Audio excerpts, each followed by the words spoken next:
Hi, good evening. Please can I welcome everyone to this meeting of the Health and Environment Policy Committee taking place from the Walton Suite in Winchester Guildhall. The time is 6:30. My name is Councillor Steve Cremoyson. I'm chairperson of this committee. This meeting is being live streamed and recorded to the Council's YouTube channel. Subtitles are available and advice on how to turn this on is set out on our website. And please can I ensure that the mobile phones are on silent or switched off entirely. In the unlikely event that it is necessary to evacuate the building, the fire alarm will sound. Please follow all the instructions given to you by our team. And in a few minutes, I hope we're going to be able to welcome a member of the public to the meeting. And I will invite them forward when it's their turn. Now, turning over to the agenda. Can I have apologies, please, Claire? Thank you, Chair. Apologies for absence received from Councillor Bennett. Thank you. Thank you. And can I have any declarations of interest in any of the agenda items this evening? Anybody? Okay, it looks like we don't have any. I don't have any chairman's announcements, so we will move on to the minutes of the last meeting.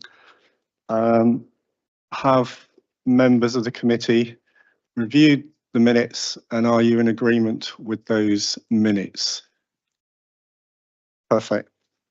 Are there any matters outstanding, just out of interest? Yes, Councillor Lee. You and I both talked in the margins after the meeting about other issues of work, task groups, or whatever you want to call them, and I think you were seeking ideas, and I'm just wondering what the process might be for that.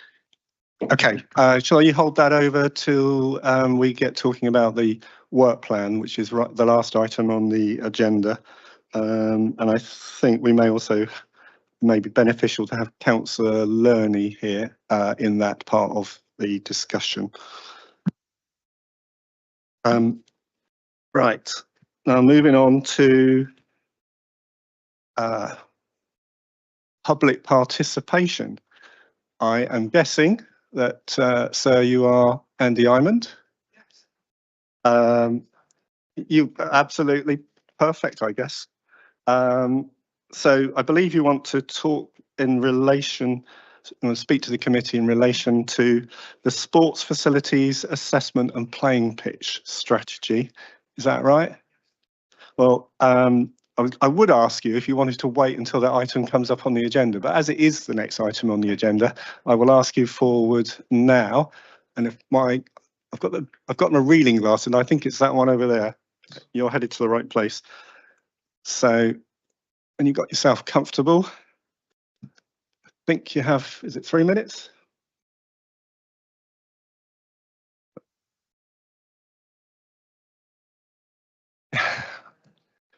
Right, when you're ready, you need to turn your microphone on. Press the silver button. It's gone red, yeah.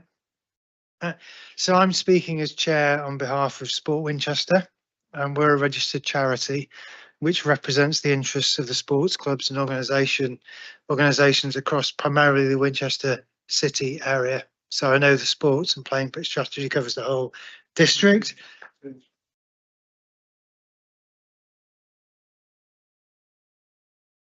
In front of me. Okay. Yeah, so I know the playing pitch strategy covers the whole district, but our remit is primarily the city and the clubs, the sports clubs in the city. And our goal is to deliver the best possible sporting facilities for today and the future. That's what we were set up to do. It includes 18 of the largest sports clubs and also the 100 other organisations that mainly do volunteer support for people to participate in sport across the whole city. We think it's a really good idea, and we really welcome the resources that the council are putting behind the playing pitch and sports facilities strategy. We think it's really good. Not every council does it, so we think it's a real step forward. That I know it's something that Winchester in the past, but it's a good thing. because we need to really improve the assessment of sport needs across the city. We know there's been lots of information around the local plan and the open spaces assessment in the district. The more evidence we get, the better the outcomes we'll get at the end of the day. So we're very supportive of the plan and the process. We recognise that today is a meeting to represent the initial high-level views of the report. We really welcome the opportunity that has been extended to us by the Winchester City Council team to participate, both in the data and the references and the feedback, and work with Continuum to make that report as strong as it possibly can be. We think we hope it's a good thing. We hope we can bring the interests of the clubs and the people that participate in sport in those clubs to the report, but also recognise that's just our interest as the city. So I know there's other people here representing other parts of the district. We're not ignoring you, but it's not. That's a big place, and we're all volunteers. Our goal is to make this report as strong as possible. So I think that some things that have happened in the past is that reports aren't as strong as possible. They're not as well involved. There's lots of consultation that goes on, but the outcomes are unclear, and there's lots of debate about whether they're the right outcomes. So our role is not to debate the outcomes. Our role is to try and make the report as strong as possible and contribute and help and bring all the sports clubs to the table if we can in the right way. We do work closely with the clubs. I think the couple of areas that the clubs have identified where participation is rapidly increasing is female and girls participation in sport, which I think has been identified in the report. Facilities don't meet those needs today, really. And also accessibility. You know, we're seeing huge demand of people with various accessibility disabilities or mental health challenges wanting to participate in the clubs, and we just don't have the facilities to enable that to happen. So I think the report is starting to highlight that, so that'd be good if it can do that. So Andy, You've lost my 3 minutes, have I? You've got 3 minutes. I gave you about another 20 to 25 seconds. Is there an ask? Is there an ask here that you have? Just to involve us, involve the clubs, and enable us to make this report as strong as possible. We don't want to, throw hand grenades into the mix. What we want to do is really help and support, and we'll bring the clubs with us. They are really engaged, and they are prepared to put effort behind it. So, we live in an imperfect world. So if we can make this as best as it possibly can be, that's our goal. So it's an offer rather than a request. Okay, well, it sounds like from what you said, you're actually pretty happy with process and the plan as it is. So it's like, can we just keep doing more of this rather than involve more people? A particular ask for something different to what's happened today? Is that right? I think make it better. I mean, we've only seen the summary reports presented today. I think we'll spend a bit more time working with you guys to make it better. Just involve us, because it's got room for improvement from what we've seen today. Okay, thank you, Andy. Is that helpful?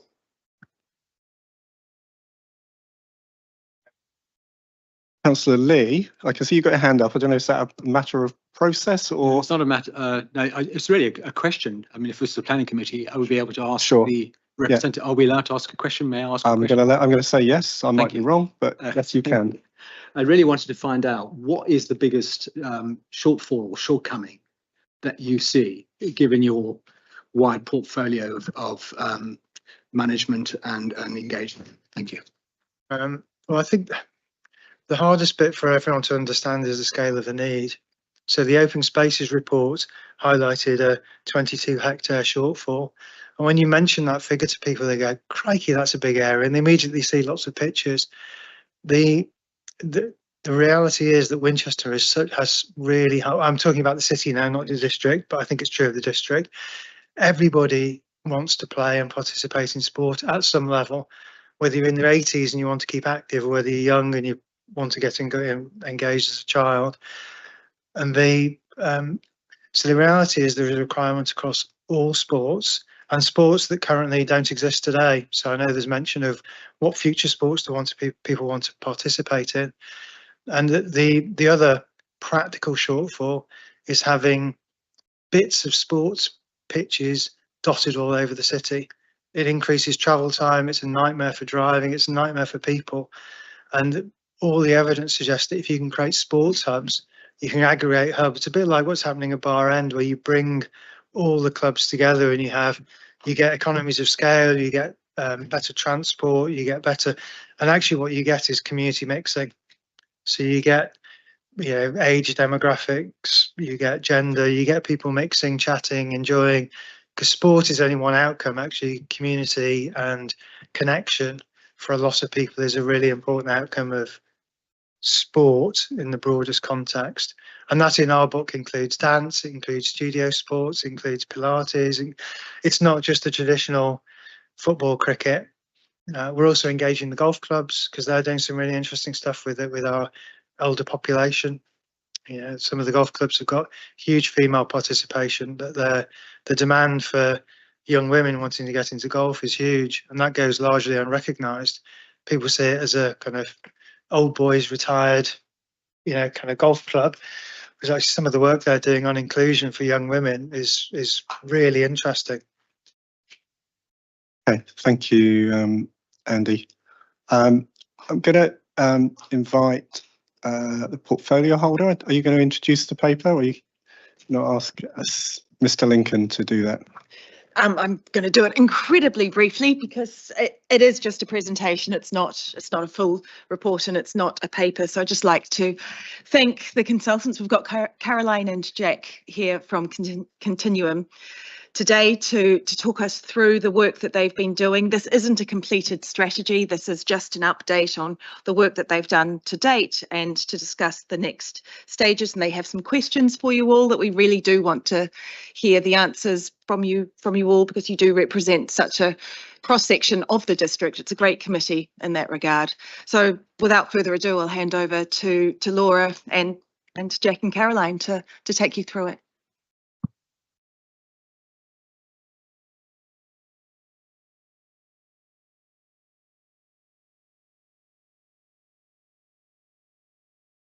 Hi, thank you everyone for inviting us here today to give this presentation. My name's Caroline, and obviously this is Jack, and we're from Continuum Sports and Leisure. We're a Sport England framework consultancy company. That means that we're able to deliver on the playing pitch and sports facilities strategies under the Sport England's guidance, and we've done a number of these across the Hampshire area. Obviously, we know that you've had the slides in advance and you've had a chance to read through them, so we won't be covering every single slide in detail.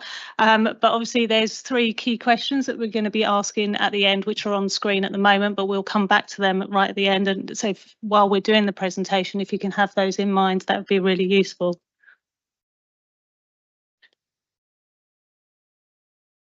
Okay, so obviously the sports facilities assessment and playing pitch strategy that we're doing is based on an update of the previous strategies that were done in 2017 and 18, and obviously we'll be highlighting the need for sports provision across the area.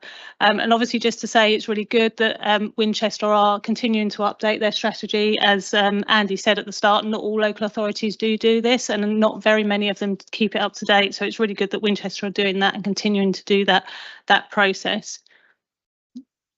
This diagram just outlines the strategic outcomes planning guidance that Sport England produce and just gives a framework for the process. So with Winchester setting the outcomes and the brief for the process, Continuum as part of this process looking at the insight and the intervention along with the steering group. And then obviously Winchester's commitment at the end is to deliver that strategy and move it forward. So the brief set out by the council is outlined on the slides and was set in line with Sport England's guidance, and it's their role to monitor the process from start to finish through their involvement on the steering group, along with the NGBs and the members of the council to check and challenge each stage of the process and provide sign-off to ensure the final document provides a robust and comprehensive evidence base to inform the council in the decision-making process for planning applications. And this slide just again provides an outline diagram of the process that's followed and the different stages in developing the strategy, which will update you as to where we are now. So in terms of the progress so far, we've completed stage B and we're almost complete of stage C. And basically as part of that process, what we've done is audited all of the playing pitches and sports facilities in the area.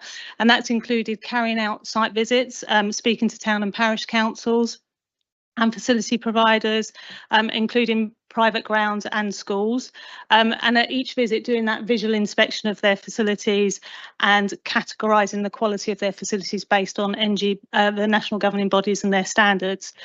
Where there's more detailed grounds assessments like playing pitch power inspections that the FA, cricket and now rugby do, we've obviously included that data as well.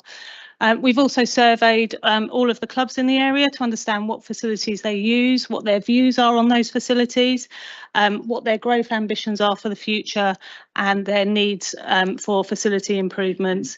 And we've reviewed the facility booking data provided and maintenance schedules of facility providers, and also looked at national governing bodies affiliation data, which includes the number of teams for each club and where they play their matches. And then all of that information is collated together into a spreadsheet of data, which goes to the steering group for them to scrutinise before signing off that stage B process.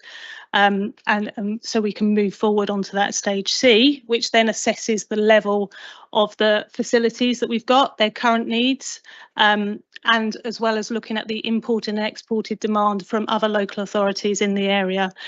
We also look at future needs in terms of where we know there's going to be housing growth, or as we said, the club's growth and their demands, to outline what the key priorities are. The sign off of the stage B process is obviously really crucial to make sure that stage C, when we're looking at the assessment of needs, is really evidence led and data driven.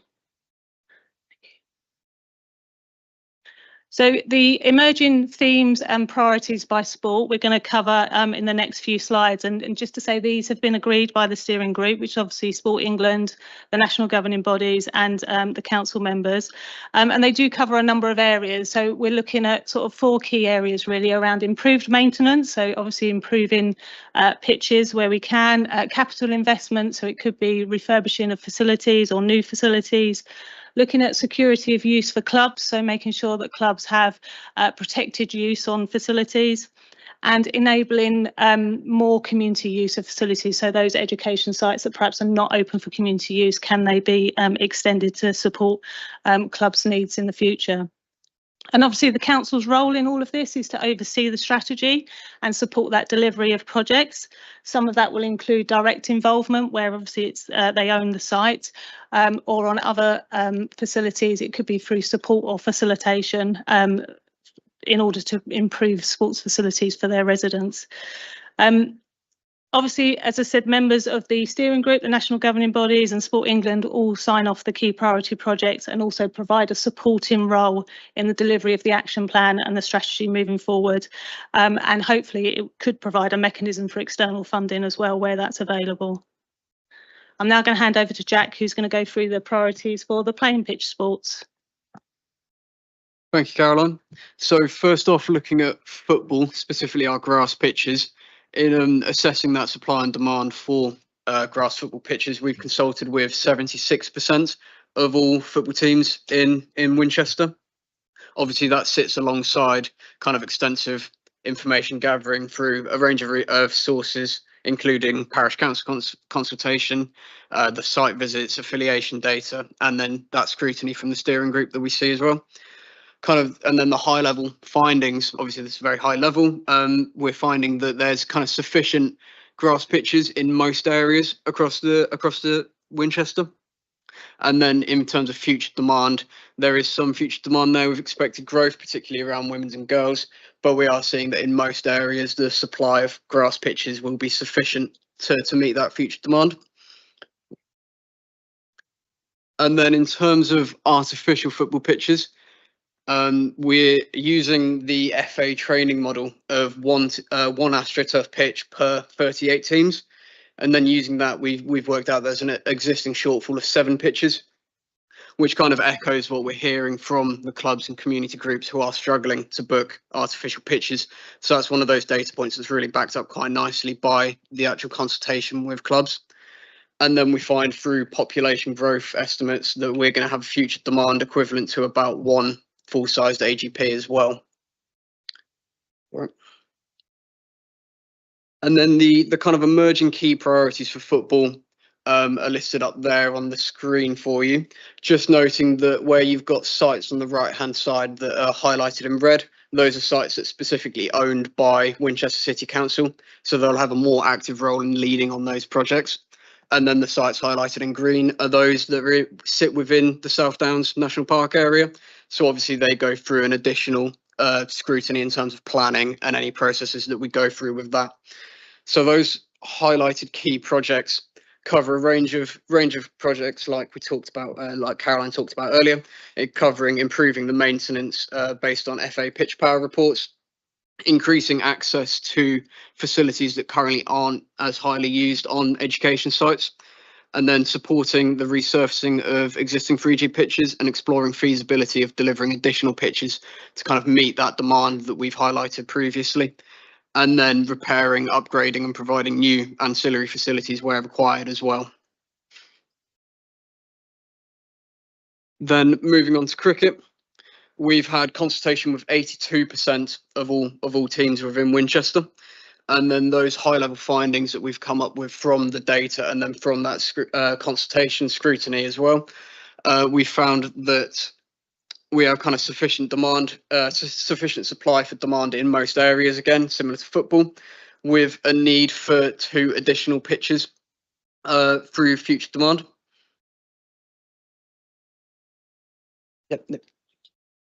Pardon? No, that's fine. And then in terms of kind of those key priority projects, again, those highlighted in green, South Downs National Park, and those highlighted in red are Winchester sites.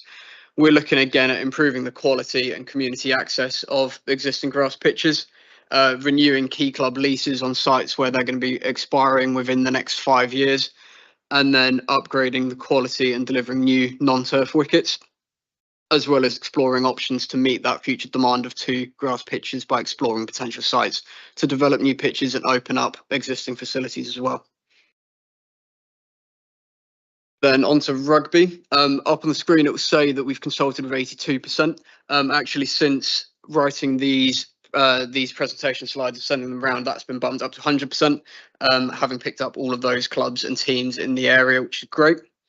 And then the high level findings from that is that there is a pretty significant shortfall in grass pitches, leading to quite significant overplay of those pitches. Obviously, if we've been down to North Walls, All River Park Recreation Ground and Winchester Rugby Club, they'll have said the same thing when we're speaking to them, and as well as Albury Park as well. And then obviously future demand for these pitches, we're expecting growth of about 1 additional pitch, which again compounds that shortfall that we're seeing at the moment. And then key projects for rugby, obviously improving the quality of those pitches that are already available through pitch power recommendations, ensuring that reprovision of any pitches or reprovision of kind of availability of pitches is justified through potential development, and then increasing access to education facilities kind of help meet that shortfall, and then exploring opportunities to develop additional pitches to meet future demand. And then hockey, again, 100% of teams consulted with the high level findings, again, finding that there isn't sufficient provision within Winchester to support the needs of the clubs. And then those key priority projects, noting their kind of modernisation, upgrading of floodlighting of the existing pitch at King's School, resurfacing the pitch at Winchester Sports Stadium, and then increasing community use to artificial pitches, and exploring the feasibility of potentially delivering an additional pitch in the area to help support Winchester Hockey Club. And now I'll pass back on to Caroline, who'll go through some of the sports facilities recommendations. Thank you. So obviously with the sports facilities assessments, a slightly different process in terms of there's the individual NGBs do not sit on the actual steering group, but they are still consulted directly, and obviously Sport England still have that oversight as a whole of the sports facilities area. And you can see for racket sports, the emerging priority projects there is around identifying sites for 6 paddle courts in the area, which is a need that the LTA has identified. And there's obviously a need to protect the current supply for tennis and squash courts in the area and ensure that there's a schedule of resurfacing tennis courts as they need. So making sure that quality of provision continues moving forward. Thank you. For bowls, obviously, the focus here is on the improvement of current facilities and protecting the security of those facilities and making sure that clubs have security on those facilities moving forward. For Sports Hall, a slightly more in-depth process in the fact that we use the Sport England's facilities planning model to assess the strategic provision of sports halls in the area. This includes spatial modelling to compare the number of facilities by the demand from the population to show where demand is met or not met based on the type, size and location of facilities, and also factors in reasonable travelling times for people. The outlining reports showed that there was no need for additional sports hall facilities, but as you can see from some of the consultation, there are opportunities to improve access to meet individual sports needs. And the Sport England facilities planning model is again used for swimming, and again states there's no need for additional facilities, but there is a need to plan further to mitigate against the potential loss of community use at Sir John Moore Barracks, and obviously some repair works that needs to be done at King's School there. For boxing, England Boxing are highlighting a demand for more provision with the club in the area at capacity at their current premises.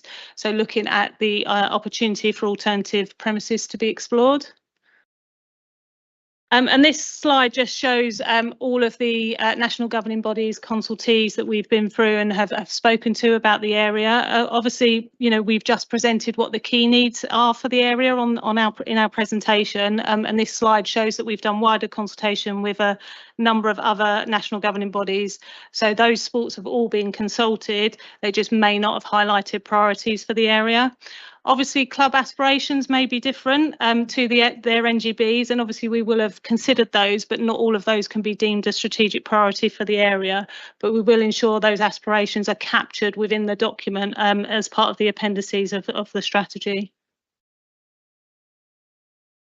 And then in terms of timelines, we're now at the stage of developing the strategy, which will be drafted and then presented to the steering group in sort of March for their review. And obviously they will go through that and check and challenge that process and make sure they're happy with the outcomes that we're suggesting. The stage D meeting that we hold will obviously gather that feedback on the report. And once that's been finalised and agreed, it would have to then be signed off by Sport England and the national governing bodies. And the final stage of the process, the stage E, is once the strategy has been adopted, is for the council to ensure it's kept up to date for an annual review process with that steering group to review the progress of the priorities against the action plan. Obviously, we're going back to the original questions that we asked at the start, and we welcome your views on emerging themes, any issues or concerns that you feel may have been overlooked, or any significant demand that you feel is not reflected in this presentation. So thank you, Caroline and Jack there. Taking a suggestion from one of our members here, I thought what we'll do is if we could just look initially at any questions around the process first. I think that's slides 1 to 17, and then I think after that it's sport by sport, so that rather than dotting or going all over the shop with questions, we could just focus initially a few questions around, if there are any for that matter, about the process on slides up to slide number 17. So if we have any questions, I've got one from is it Councillor Brophy, or are you pointing it out for someone else? For myself. Okay. And Sorry, I was just I going. apologise. No, that's all right. I was just going to say, don't forget when asking the questions to also answer the questions. It's not a report as such. We are seeking your views. So please, ask questions absolutely on the process and the findings, but please don't forget to answer the questions as well, because we really do value all the input that you know about from the communities that you represent. Good reminder. Thank you, Councillor Becker. So Councillor Brophy, you've got a question about the process, have you? Yeah, thank you, Chair. Firstly, excellent piece of work. I think this equips us so well to answer so many questions we might have. And this is not a question that, well, actually, this is something that slightly bothers me looking at this, is that if you go and ask the people who run sports teams or governing bodies, they will answer in terms of their needs. So if you ask me about mine, what I would like, I will give you a list of things that I would like in my life. That's not necessarily representative of the actual need that actually exists beyond myself. In the same way that if you ask a club, they would answer in terms of their need.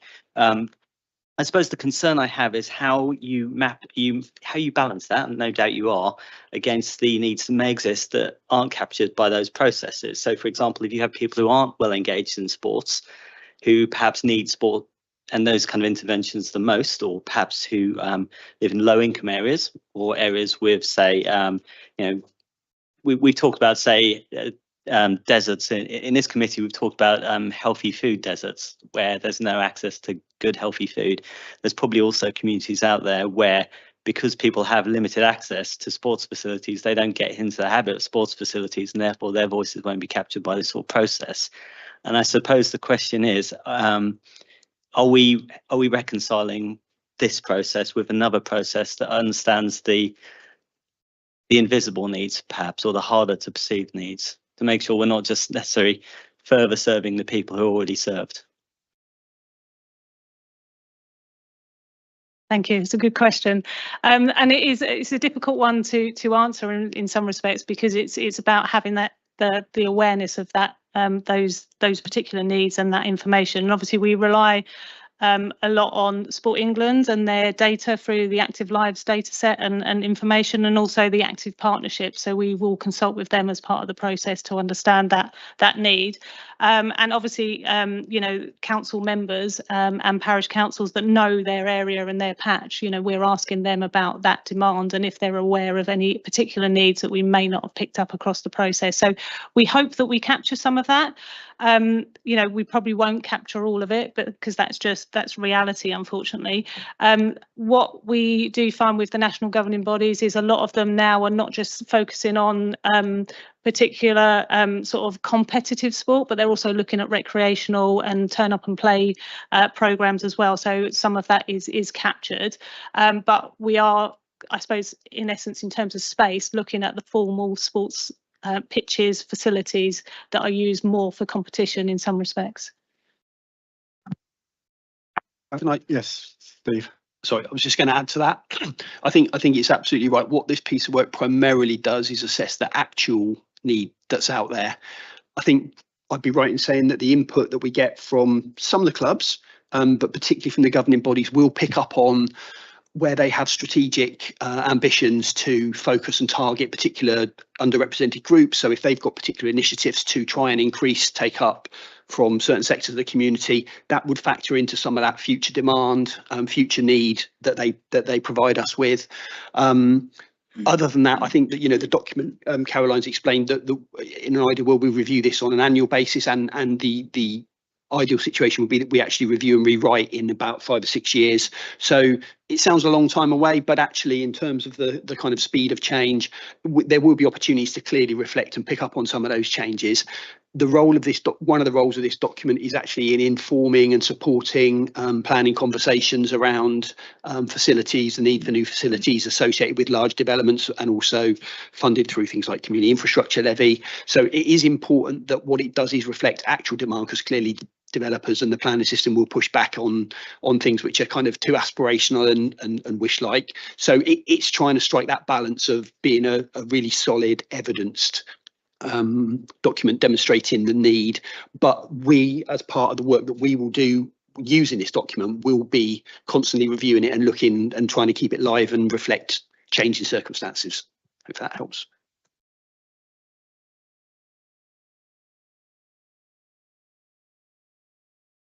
you. I've got a question around, I think it's on slide 17, which is the emerging themes and priorities, and it's the very last sentence on that section, which is the NGBs and Sport England will agree and sign off the key priority projects, which enables external funding to be accessed where available. So what I'm interested in just surfacing there is the connection between the output of this and how that might enable funding that either the council or the relevant bodies can then access to actually go and do stuff and fill in some of the gaps. So perhaps you could just talk me through some of that. That would be helpful. Yeah, thank you. I mean, at the end of the strategy, obviously we'll have an action plan of the key priorities for the area, and obviously that will, as you said, it will have been signed off and endorsed by the national governing bodies as part of that process, and obviously they, you know, a lot of the, or some of the national governing bodies have access to funding, such as the Football Foundation with their pitch power grass pitch maintenance programme, and they will be obviously inputting on this document in terms of where the key sites are that they feel that funding could be delivered against, and similarly with the Football Foundation and their money for artificial grass pitches and their local football facilities plan. You know, this document will inform that document, which means that will then becomes a sort of a funding priority list, I guess, for the Football Foundation for future projects. So by having these priority projects within the playing pitch strategy, almost endorses them and gives them more opportunity to get funding, if that makes sense. So they become more of a priority for those national governing bodies. And then all I was going to add was that at a local level, we, for example, administer the community infrastructure levy programme, and while something being identified as a project in this isn't a sort of an immediate passport to securing funding, it's one of those things which adds a significantly strong piece of evidence behind that that supports the case that's made by the bidder. So local as well as sort of national regional funding. Right, that's helpful. So it feeds into things like the local plan. It feeds into when considering how community infrastructure levy might be spent, and it also feeds into potential national pots of money. So there's multiple ways in which you can use this document to enable funding. Councillor Lee, you've got a question. Yes, thank you, Chair. I'm looking at slide 17, maintenance, care and maintenance. And I think one of the comments was made that the number of artificial pitches was limited, and therefore there was a heavy usage. Now that caused me some concern, and I know Mr. Lincoln knows this, is the issue of plastic. So we know that this is an issue. If we don't have the right management, it's not good for the health of the users, microparticles and so on. And then, of course, it's the pathways into the environment. So I wonder if you could tell me what is going to be the way forward to strengthen and advise sometimes small clubs, and that makes it a hard job to maintain and do the care and management appropriately. Thank you. I think that's really important in terms of, you know, when we work with the Football Foundation around looking at 3G football pitches and putting a business case together for those type of pitches, is making sure that it's really clear that the applicant understands what the maintenance process is for these pitches to ensure that their longevity moving forward. The foundation are also very aware of the environmental impact of these facilities and are looking at trying to mitigate any environmental risk as much as possible. So making sure that there is a sort of, I'm trying to think of the official word, it's like an extra board that goes around the pitch to stop the rubber crumb from leaving the facility, so it doesn't mix in with the local environment. And obviously, you know, they are looking at future surfaces in terms of, you know, whether that rubber crumb can be replaced by more suitable types of infill, but that's obviously in the future and will take a while to be developed. So it is something that definitely, you know, we would advise, and the FA would advise, and the Football Foundation would advise, to make sure that anybody that is managing a facility knows exactly how to manage it, maintain it, to ensure that it's lifestyle is as long as possible, and you know that the users are aware of the facility and how to make the best of them to make sure they are maintained properly and managed appropriately. And if I can just add to that as well, yeah, absolutely fair point. And I remember we had which I think you were part of a sort of detailed conversation as part of the planning application for the pitch in Winchester quite recently. I think what's important to note is that although, you know, the 3G pitches, the artificial pitches play a really important part, and the strategy does bring that out, and it reflects on the sort of the poor quality and the overuse of some of the grass pitches. When you look at the quantum of both, we're certainly not nowhere near moving to a situation where we're sort of large scale replacement of grass pitches with artificial. They have a part to play, and I guess it's striking a balance of those environmental challenges with obviously the sort of wider health and wellbeing challenges we get in increasing participation in sport and physical activity. So it's definitely recognised. The funding that comes with those sort of facilities, they're very expensive. So it's more likely, tying back into Mr. Ayman's comment around sort of sports hubs and larger sort of groupings of facilities, it's more likely those sorts of facilities would end up in that kind of setting than in small club settings. But yeah, it identifies a need for more. But like I say, grass certainly for the foreseeable future is the majority of provision. Thank you. I've got Councillor Bolton and Councillor Power lined up for questions on the first 17 slides. And after that, I'd like to move on to the individual sports by sport, so we can focus in on that. So Councillor Bolton. Thank you, Chair. Just to clarify, because it's not explicit in the presentation, but did you look at the needs in terms of facilities and sports for people with disability? I've got one more question as well. Do you want me to say that now? Or okay. Helps me to remember the question. Yes, we did, where I guess the clubs have that provision already, if that makes sense, or have identified a need for growth in the future. So, and then obviously where the national governing bodies are aware of that activity already happening. Obviously, as part of the process, we looked at pavilions on sites, and we would record whether we felt there was any particular issues around accessibility for those pavilions as well. So that does come out in the document, but it's not obviously as focused, I guess, as you know, other provision.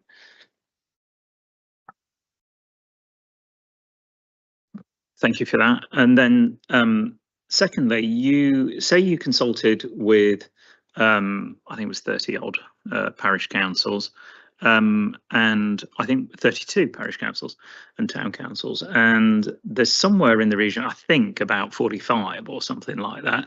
I just wondered what the criteria were in terms of who you consulted with, and just to be sure that then you're not only speaking to the ones that already have a facility and that you're missing out on the ones that don't and had a voice but didn't get asked. Yeah, thank you.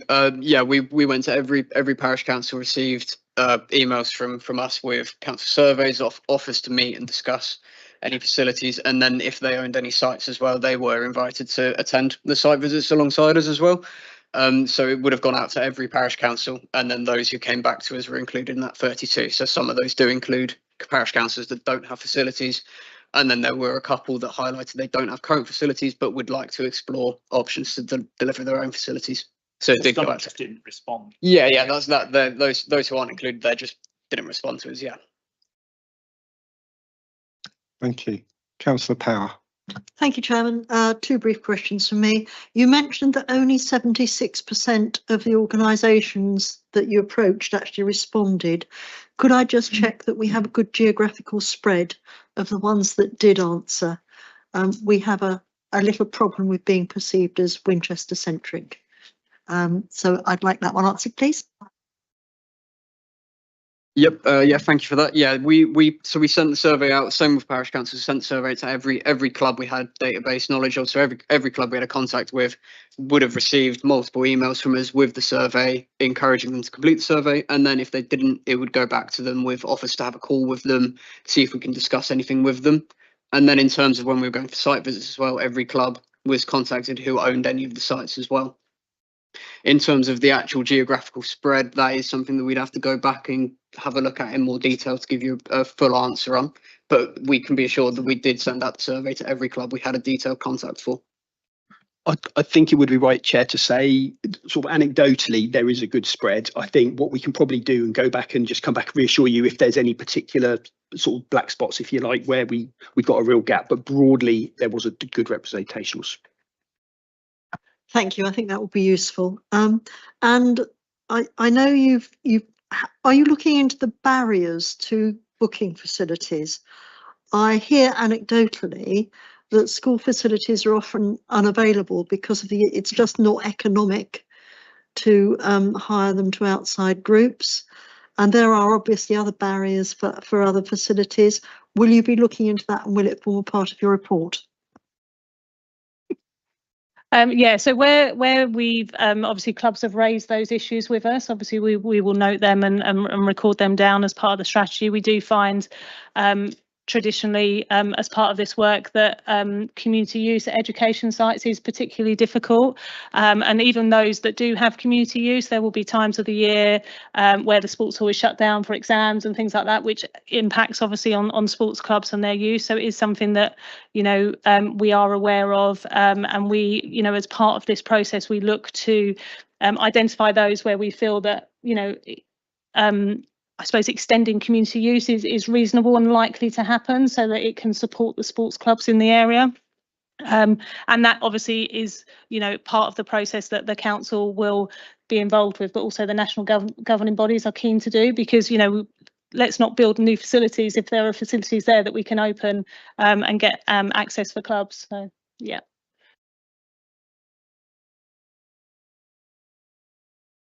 Okay, I think we've pick the tires, as they say, on that part of the process. Can I ask if you could just move the slides onto the slide where we have this? Actually, no, don't, because we're going to have to go sport by sport, aren't we? So, the suggestion is we go sport by sport, but I'm aware there's quite a lot of sports here, so we won't be able to spend half an hour on each one. But I just want to remind everyone here, members here, that the team here are seeking comments on do the themes that are coming out of these almost each page or each pair of pages, do they match our perception of the key issues in sports provision in our areas? Are there any significant issues or concerns that we are aware of that are not being reflected on in this report?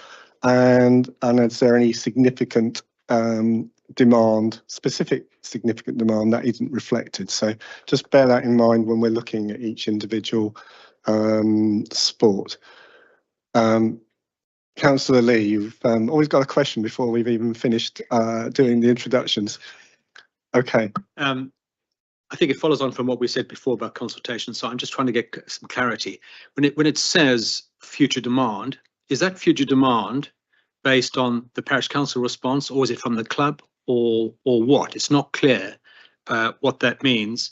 And I mean, I know, for example, in my Southern Parishes area, that I can see some rugby pitches, but I can't see those on the map. So does that mean it's been missed, or that's part of your 88%, 82%, 100%, for example, catch up? I'm not sure. Thank you. So I'd take the first question first. In terms of that was, oh, my mind's gone blank. Yeah. In terms of the future demand, so we track the future demand that's kind of aspirational by the clubs as potential latent demand where they think they could grow over the next 3 to 5 years. But the demand presented on this presentation here is based mostly off of Sport England's playing pitch calculator. So that looks at the projected population growth up to the end of the strategy period, and then works out roughly what the team generation rate from that would be, and then how many teams can we fit onto X amount of pitches. So that's the number that we've given today is based purely off of data because it's the most objective. Whereas when we speak to clubs, like we said earlier, sometimes clubs can have maybe an unrealistic, or they could underestimate, they could overestimate the amount of growth that they see over the next 3 to 5 years. So yeah, in this, we've presented just objective data that we've got from the ONS and from Sport England. May I just clarify? So you're saying that's the Sport England calculator, Yep. not necessarily what my parish might have responded to you about. Yes, Or necessarily the yeah. club. Yeah, Or it might be a what we've combination. got on this presentation, yeah, but obviously in the full written report, there will be notes to say that this club in this area have predicted they're going to grow, so there may be future additional needs for that club in that area in the future. And sorry, can I just clarify? So how do you know from the Sport England calculator that in my neck of the woods that they're all cricket players or rugby players or hockey players or? So that's two separate. So the Sport England calculator is based off of Winchester City local authority area growth, population growth over the strategy period as a whole. So that's within Winchester. There will be a need for one additional AstroTurf pitch. We can then get down into the detail, working out where that need is based on the club responses, based on the distribution of AGPs currently. Okay. And then the actual detail of this parish council is looking at a potential need for more football pitches based off of the separate club survey and parish council survey responses. So they're two separate workings. Clear it. So if I could just cut that. I think going back to what the request is of us as members, this is the point where we provide our local intelligence. So, for example, if you think, I wanted to get through my intro to say the words football, that we're focusing on football, not because your question could apply to everything.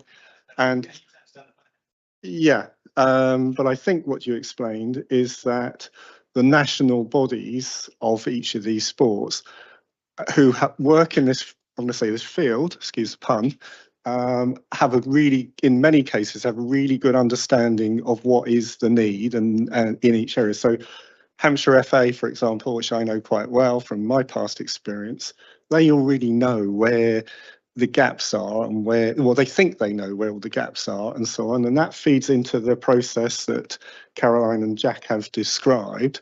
And then they've worked through a process which is trying to identify if there's, if you like, major differences of opinion. And here's our opportunity to say, oh, actually, what you're saying about Meon Valley doesn't match what I see on the ground. So, that could be a useful input. So I think let's focus on the questions, and this is for us to inform the team rather than keep asking them the questions. I think it's certainly how I'm interpreting it. So if we can move on to football. Are your questions, Councillor Bolton and Power, in relation to football, or Yes, because about? And is that the also, same for you, Councillor Bolton? no, because I listened, Okay. which is because you said you would like us to give the feedback with our question. If Yeah. when you get the answer. Yeah, sure. So when I asked you about the disabled facilities, my feedback would be that the way in which you're aggregating your data may in fact miss this whole issue, because you wouldn't necessarily have one club with a need for disabled hockey or basketball or whatever it might be, and it might be something across the entire district that you can pull a team together that could compete nationally or whatever. And so my feedback to you would be really to think about that, and how can we best address that to try and make sure that we are pulling together those sort of facilities where we need it, and that we can actually provide those sports for people with disabilities. So. You make a very good point there, Councillor Bolton. And in fact, I've got a related point, which I'll bring out later when we've gone through several of the sports and we can compare and contrast that different sports have a different way of thinking about it. But Councillor Power, you wanted to raise a point in relation to your favourite sport, football. How did you guess? It's not my main subject. I have a parish council that's looking to spend quite a lot of money on levelling a pitch in Couch Green, which is in the Itchen Valley.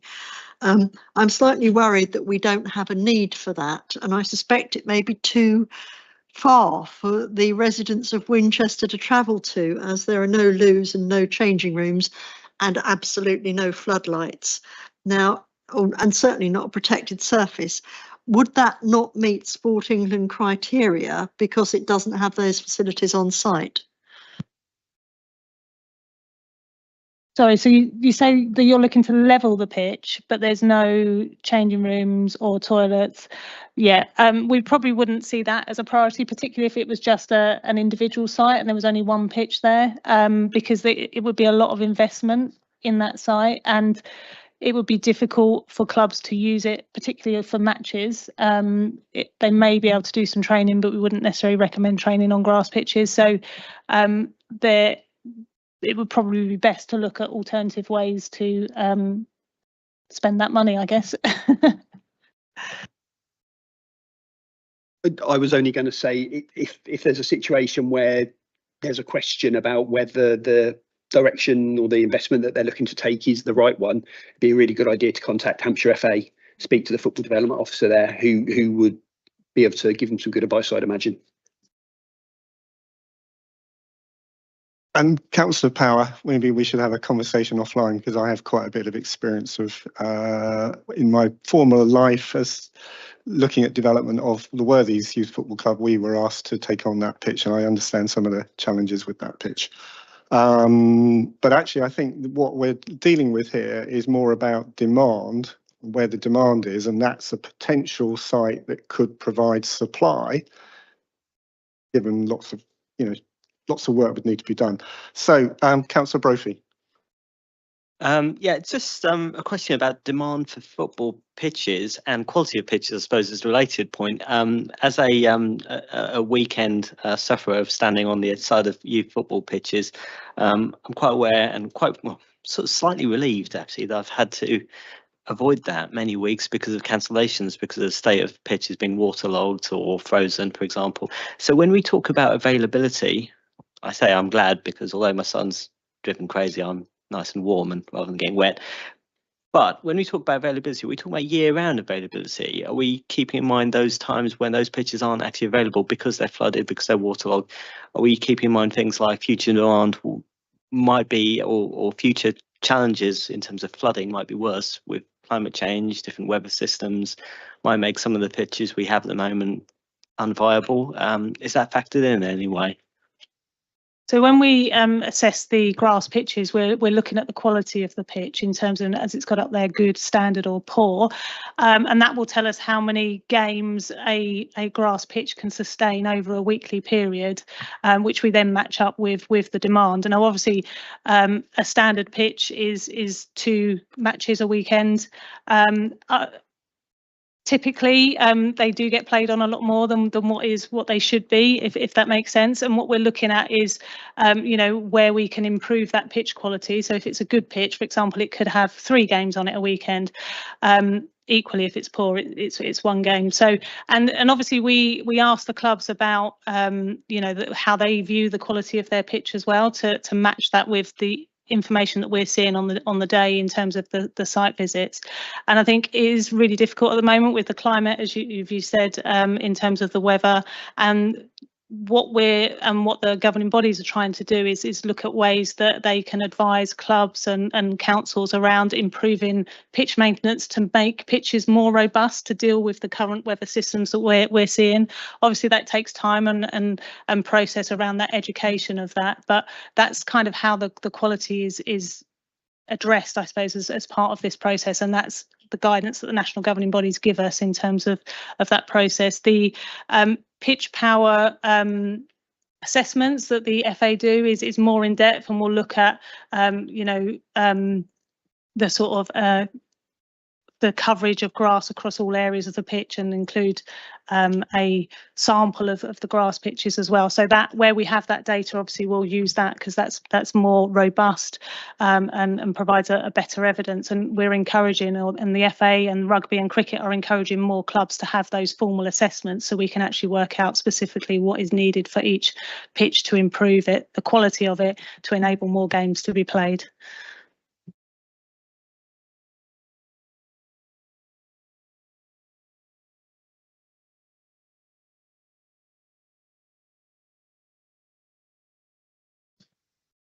Thank you, Chair. Excuse me, sorry. I do have like my sort of feedback in general, but it's sort of overall and not sport by sport. But in one particular case, as we're discussing football, I thought it was relevant to bring this up, and it sort of ties in with what we we're just saying, and that is around the specific demands, like the third bit of feedback that you're asking for. In Bishop's Waltham, my ward, we have what I would consider probably are maybe good pitches that are well used and well looked after. But the issue we have is not the provision of pitches. They look good on the map as well there. But the men's team in Bishop's Waltham have been promoted, and the facilities are no longer good enough. And they are currently having to play out of district in Romsey because the facility is not good there. So my question and sort of feedback is, even though like on the map there, it looks like we have good provision, at the moment we're scrambling and trying to work out how to get the facilities for different tiers of sport into the right position, and how does that fit into the strategy? How many, should we have a certain level of tier of pitch and facilities around? Yeah, so again, when we consult with the clubs and with the county FA and the FA, we're very aware of the ground grading requirements for the clubs at different levels of the National League system, and particularly where clubs are being forced to play out of the area because they don't have the appropriate facilities. That's something where we would look to put that as a project within the action plan, if it's feasible, to enhance their facilities so they're able to play in the area. Thank you. Councillor Bolton. Thank you, Chair. So just to clarify on your question there, is that why you've got it in as repair, upgrade, replace pavilion for Bishop's Waltham? Is that what you meant by that? Yeah, okay, all right, okay. So that wasn't my question, by the way. Where you are undertaking pavilion replacement and that sort of thing, will you or have you been consulting with the parish councils and the rec committee or whatever that run that? And in particular on Sir John Moore Barracks, it's not noted for community use, and I wondered, and I thought it was, I thought Sir John Moore Barracks was for community use. I don't know if anybody knows. Yeah. Is that specific for football, for Sir John Moore Barracks? Yeah. Yeah, because we're aware there is some community use there. So we would want to protect as much of that usage as possible in the future. And again, that we are looking at a specific scenario around Sir John Moore Barracks and the future of the facilities on that site, which will be incorporated within the final plan. In terms of the pavilion project, so obviously where we have consulted with parish councils and they've identified needs for pavilion projects, we've incorporated those where we feel they are feasible and where national governing bodies feel that they're a strategic priority. So obviously they're harder to fund, and as you know, and they cost more money, but where obviously those projects move forward, then that will be for the council to work closely with them to achieve those projects. Steve, did you want to chip in on this John Moore Barracks? It was only to say, I think my understanding is that there is some community use there, and I know sort of Andy's reflecting that. I think it's not necessarily through a sort of formal agreement. There's good relations that the the base have with certain clubs and certain groups that allow that to happen. But I think also with the, the changes that are proposed there, it does create potential for situations to change. So I guess what the strategy is doing is just reflecting that there's a risk, I guess, and that what we want to do is make sure that, we work with all partners, Sport Winchester and others, to try and get to a point where the site maximises its opportunities for community use in the future. Councillor, I think Councillor Lerny may want to chip in here because Yes, it's her ward and almost certainly knows quite a bit about that. So. If I might assist, the site red line for Sir John Moore Barracks includes a football pitch, which is currently rented by Littleton and Harestock Parish Council. So that is available for community use and is used by local football teams. However, the site as a whole contains further pitches which are much better than that particular pitch. So it may well make sense to move some of the provision around.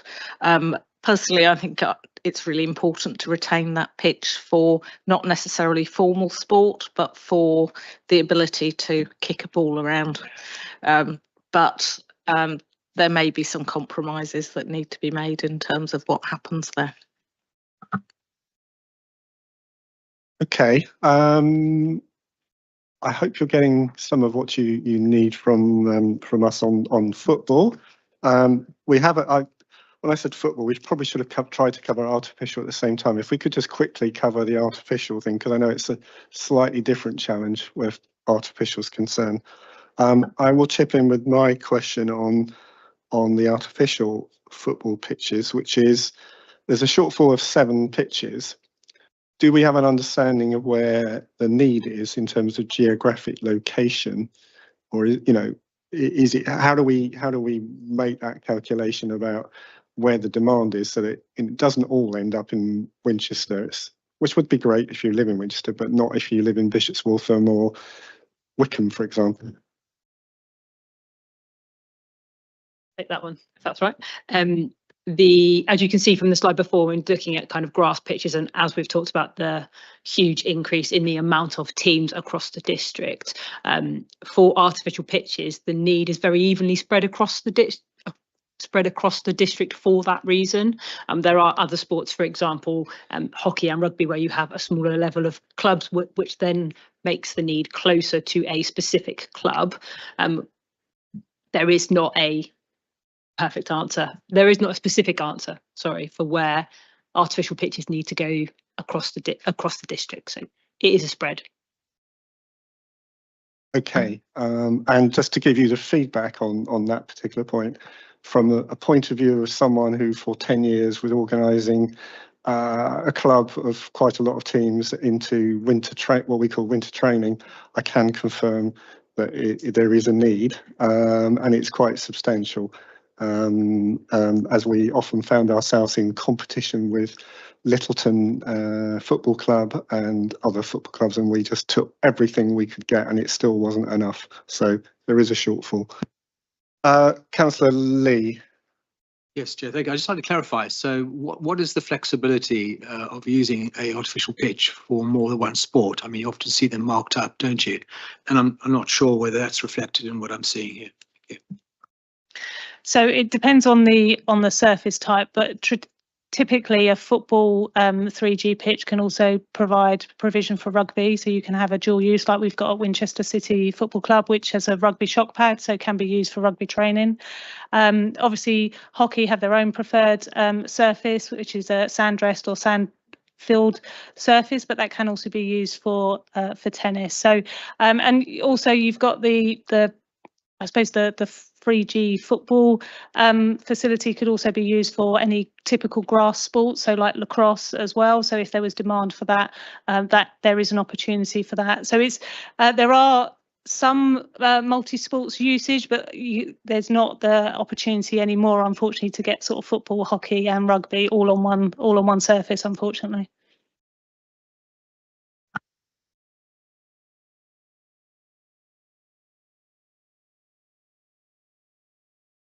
Sorry, I must put my mic on. Any further contributions on the artificial pitches?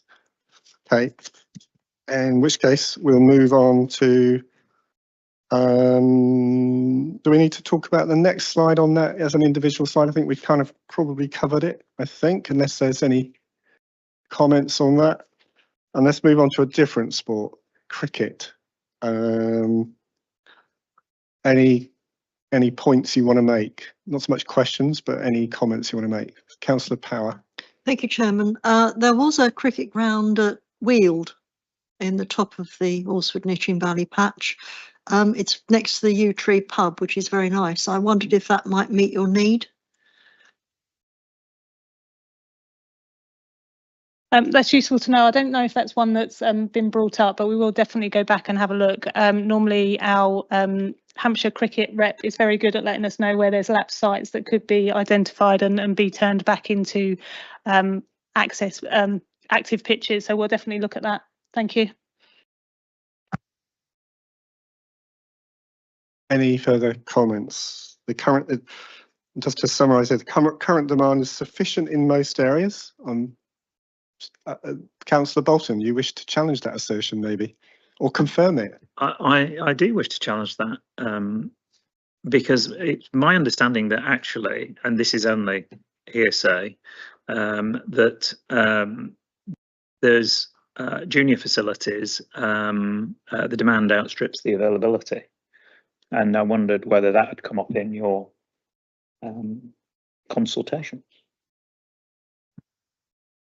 When you say junior, do you mean specifically like non-turf pitches or just junior activity, I guess? Junior activity. Yeah, yeah. It's obviously where we find big clubs where they have obviously large adult sections and large junior sections. You know, we do tend to find that those are the pitches that do tend to be at capacity or overused. And what we would look to try and identify on those sites is whether a non-turf pitch could be added to their wicket to improve the provision for junior players. So that is where some of the I suppose the additional improvements would be made, and they're the ones with the red circles are typically where the larger clubs are. So that's where we would try to address it, rather than obviously building loads of cricket squares, which is a lot harder to do.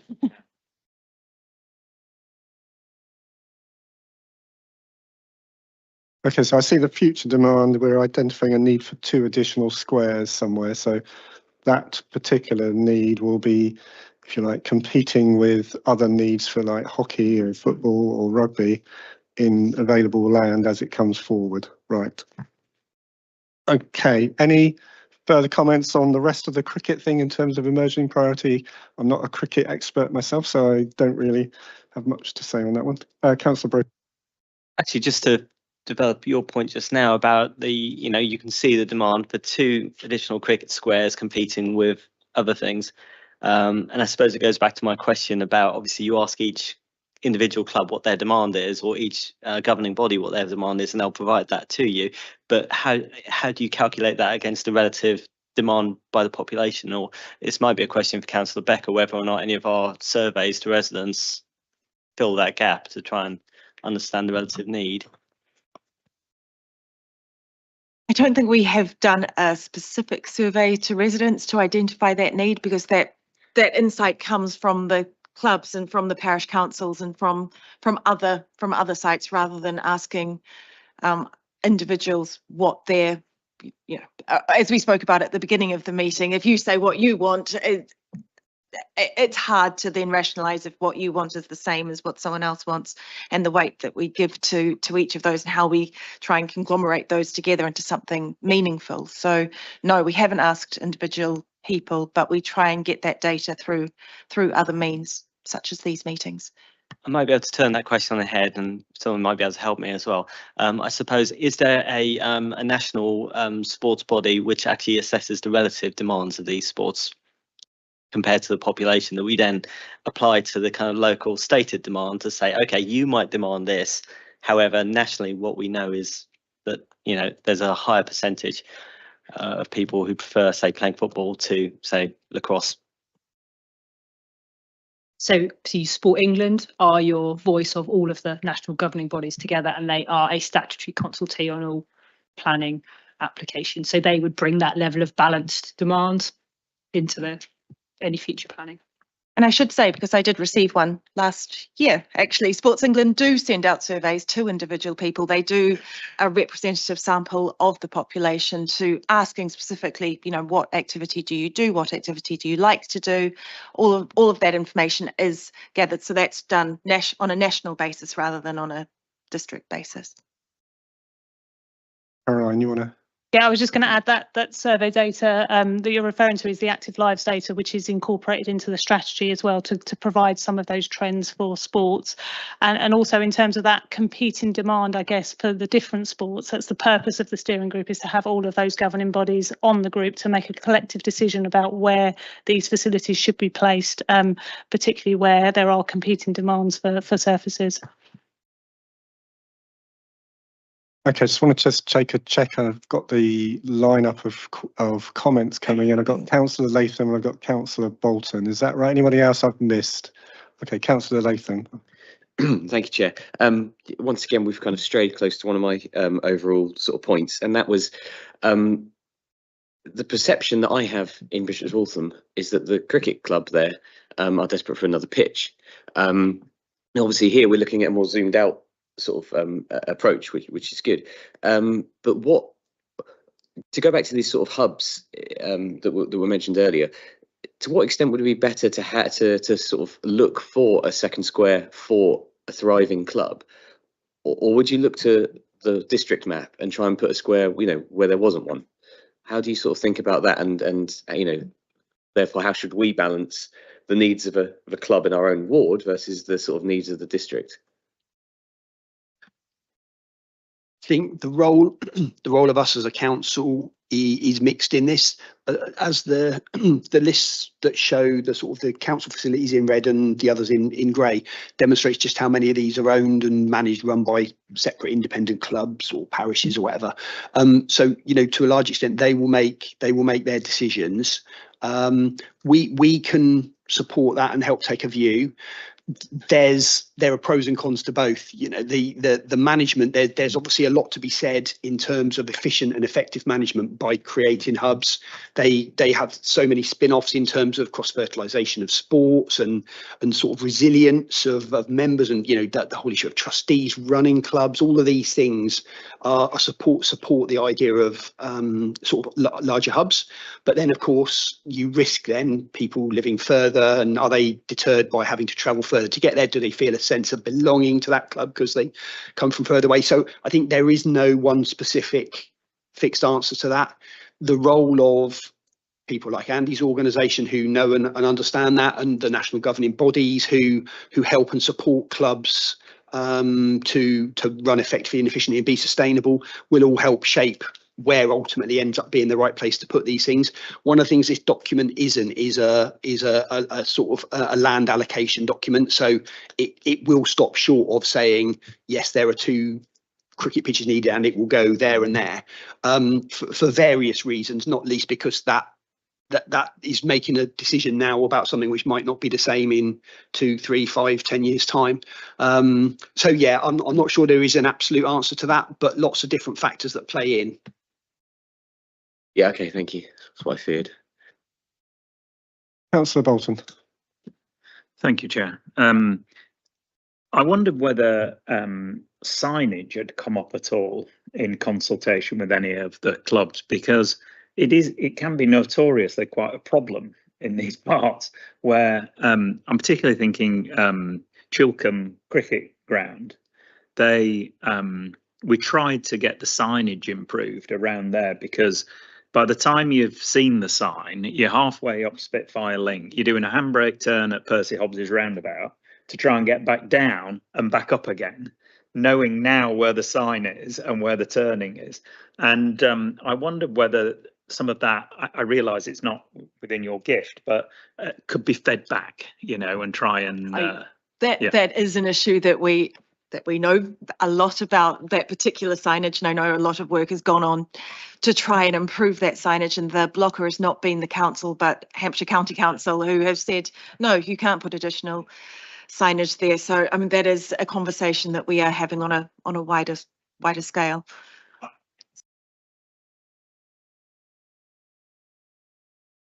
Okay, I think we've gone through our points on cricket. I think rather than dwelling on the emerging priority projects, have you got what you want on that from the previous comments? I'd like to move us on to rugby. I think that kind of provides a compare and contrast with something like football or cricket, where there's far fewer dots on the chart here. So any members got any particular points around the rugby assessment here? Councillor Lee. Yeah, it's just the obvious question. If you look at the what's on the map, there's nothing in the southern parishes, and I wonder why that is. I mean, I certainly have seen rugby posts up around Swanmore, but it's not on the map, and I'm not sure who owns that or how it's run. But I probably need to feed that back, maybe. Yeah, so the sites that are mapped on the maps are those sites that are available for regular community use. So it's probably likely the site that you saw maybe might have been at Swanmore College, where there's rugby posts, but they're not available for community use either because they don't want to hire out their pitches, or they're significantly used by the college and are unavailable for extra use in terms of they wouldn't have the capacity on the pitch to use that. So so that's why it's just focusing on the facilities that are in regular community use at the moment.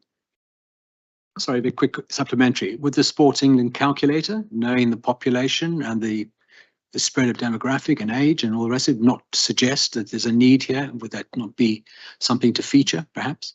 I think the purpose of what we're looking at here is what does exist and what is used within the main strategy, and within the assessment of need. Appendices that sit within the strategy do cover all of the rugby pitches, and then that's broken down into what isn't available for community use. So in those you do see a more even spread within the maps, but the purpose of what we're talking about today is what's physically here and what's physically being used, which is why it does look like that. And just to add, I also suspect, I'm not speaking from any knowledge or expertise here, but I suspect that in some of the larger settlements around the southern border, there are going to be some significant rugby clubs. I don't know, Fareham, I'm guessing the people here will probably know better than me, but I strongly suspect that there will be those which don't show here, but which will be reflected more in the final strategy document, that import and export in and out of district. So I suspect that for people living in the southern parishes, they probably have as close access to just across the border. Councillor Latham. Sorry, just another quick one on this versus like my previous point on cricket then, and thinking specifically again of Bishop's Waltham. I'm also a parish councillor there. So if land came up and we were looking to put it to sports pitch use, the presence already of a cricket club means that any organic growth, which is what you're saying is we want to rely on, will inevitably be cricket, because it's all football, because they're already there. So how do we go about the sort of more state-controlled distribution of sports? Because rugby is clearly going to need to be introduced into places where there aren't facilities. So and then how will someone like a parish council looking at a new development with a new piece of public open space or public playing ground, how should we think about how to weigh up the people that are already there playing it versus the sport that doesn't exist? But obviously there should be some latent demand there. I think it is difficult based on each sport is very different in terms of the way they operate. So football, can more or less play anywhere on any grass pitch and have very little provision and additional need. Whereas rugby are very much it's a club-based sport that tends to have a home ground. Even where education sites are available and have rugby pitches, they tend to prefer to stay on their own home ground because they have a lot of social activities and refreshments after matches, for example, and games that they do, and that's just the way their sport model is based, really. So you do tend to find that additional rugby pitches and provisions would be based around clubs, and that's the preference for the NGB in terms of moving that forward. Obviously training is slightly different, and they may use additional facilities for training, but they do tend to focus more on a club-based model. So as Steve said before, in terms of that provision in the southern areas, we'll be looking at probably other larger clubs outside of the borough, and they would get that support there. That doesn't to say that, you know, there couldn't be what we see more of the recreational forms of rugby taking off, like try rugby and tag rugby, that perhaps don't necessarily need all of that infrastructure around it, that could be introduced at a local level to start off with, and then possibly a club could grow from there. If sorry, if I can just add, I think as a general message, though, if sort of parish councils or communities like yours have questions in their mind about some of this stuff, I'd just sort of encourage them to make contact with us, with the team. Some of that expertise is there within the team, but obviously we've got links into the national governing bodies and the sort of county associations and that kind of stuff. I mean, obviously Andy's organisation as well, you know, offers, you know, will have similar expertise, but we can, if there's questions that you're not sure about, we can absolutely. And I think what emerges from this and that great long list of facilities and areas that are all in grey that aren't owned by us is kind of just our role in terms of sort of enabling and facilitating and being a sounding board and trying to signpost or offer good advice. So I could just bring in my points in sort of part of this, and I want to compare and contrast rugby to football, but we could have the same conversation around hockey and football. The dots on the map for football are dotted all over the place, and I can see why that happens, because almost certainly any area that has a secondary, is that the right word, comprehensive or secondary, whatever the term is these days, school, there'll be a school team, and the primary schools also have their own school teams, and you can see how that it builds up around a village and then a slightly bigger area. With rugby and hockey, we seem to have this really intense concentration. You know, Winchester Rugby Club, as far as I know, is really successful. It's a big club, much bigger than perhaps the youth football club I was part of. So is there any guidance here around sort of catchment areas for different sports? So does rugby have need a catchment area of 3 times the catchment of population to, say, football? And, you know, you could do the same for cricket, so that if we were to draw circles around the clubs, you wouldn't put another rugby club, if you were planning it in a state-controlled system, which we're not, but you were planning it, you wouldn't expect to see a really successful rugby club, you know, less than 25 miles from another successful one. Whereas with football, you expect to see them every 4 or 5 miles. Are there any guidance that you know of around that? And also in sort of connection to that is there an unstated, you know, once people get embedded in the club, they love their club, but they might be travelling an awful lot of time to do that. Is there an unstated sort of need, if you like, from those people who travel a long way, that if there was a club much closer, they would have gone there in the first place, and hence they would have, their love would be for the club that is closer? Does that make sense? Does, yeah. And I think, you know, this is where we look to the NGBs for guidance and to Sport England. So Sport England normally say a 20-minute catchment area for clubs, which obviously in some cases feels really far. For say for football, probably you wouldn't go that far to play, but for rugby and typically hockey, you know, players and clubs do tend to travel to their local sport. So we base it on that Sport England 20-minute catchment model, and then obviously the national governing bodies will say where they feel there is a demand for more sport or more clubs in their area, whether that is, you know, for their particular sport in terms of what they deem their catchment area to be. But it will be different per sport, if that makes sense. Yes, it sort of makes sense. I'm not sure. I'm looking for something a bit more prescriptive, as in, you know, circles on a chart to say, if you want a rugby club, you've got to have, you know, more or less the whole of Winchester district will support a rugby club, whereas it will support loads of football clubs. And I don't know if there is that thing exists. I don't think anything as prescriptive as that. I think, these things are organic, and, over many years, the kind of the model and the way these sports function and operate, and particularly around the competitive levels as well. I mean, you could create a pitch somewhere and try and find 15 guys who wanted to play rugby, but that then needs to fit into a competitive environment and a league structure, and everything that goes with the equipment, the coaches who are qualified to coach at the appropriate levels, and all that kind of stuff. And you're absolutely right that people will travel to come to Winchester Rugby Club from maybe across Winchester District, but some of it's just around the levels that people perform at as well. People who are members of Winchester Rugby Club but who are clearly above that level will end up then migrating to another club somewhere. It could even be going as far as the clubs in London. If they're at that level, there's just a natural hierarchy in terms of kind of, I suppose, as you're getting into more elite levels of performance, people will gravitate to the level that's appropriate for them. Yes, thank you for that. Okay, Andy, I'm going to, well, normally in standard rules are not, but I'll give you dispensation to just chip in here if we can. Just some insights really from the clubs, just to make some observations. You ask some questions. I think a couple of insights. One is that very rarely do people play one sport. So throughout all ages, and the great benefits of both hubs, also multi-sport facilities, as people play lots. You have runners, cricketers, rugby players, football players, and they can play lots of sports. So I think for people who are into their sport, they use multiple facilities. So I think it was answering some of the questions about either or. It's mostly and.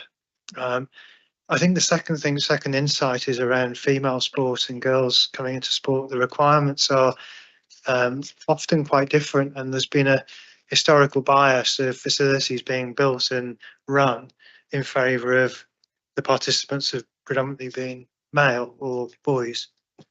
And when you start looking at the dynamics of female sport and how that works, and participation versus elite, so a lot of the pathways of clubs have historically been structured around the classic development pathways to elite sport.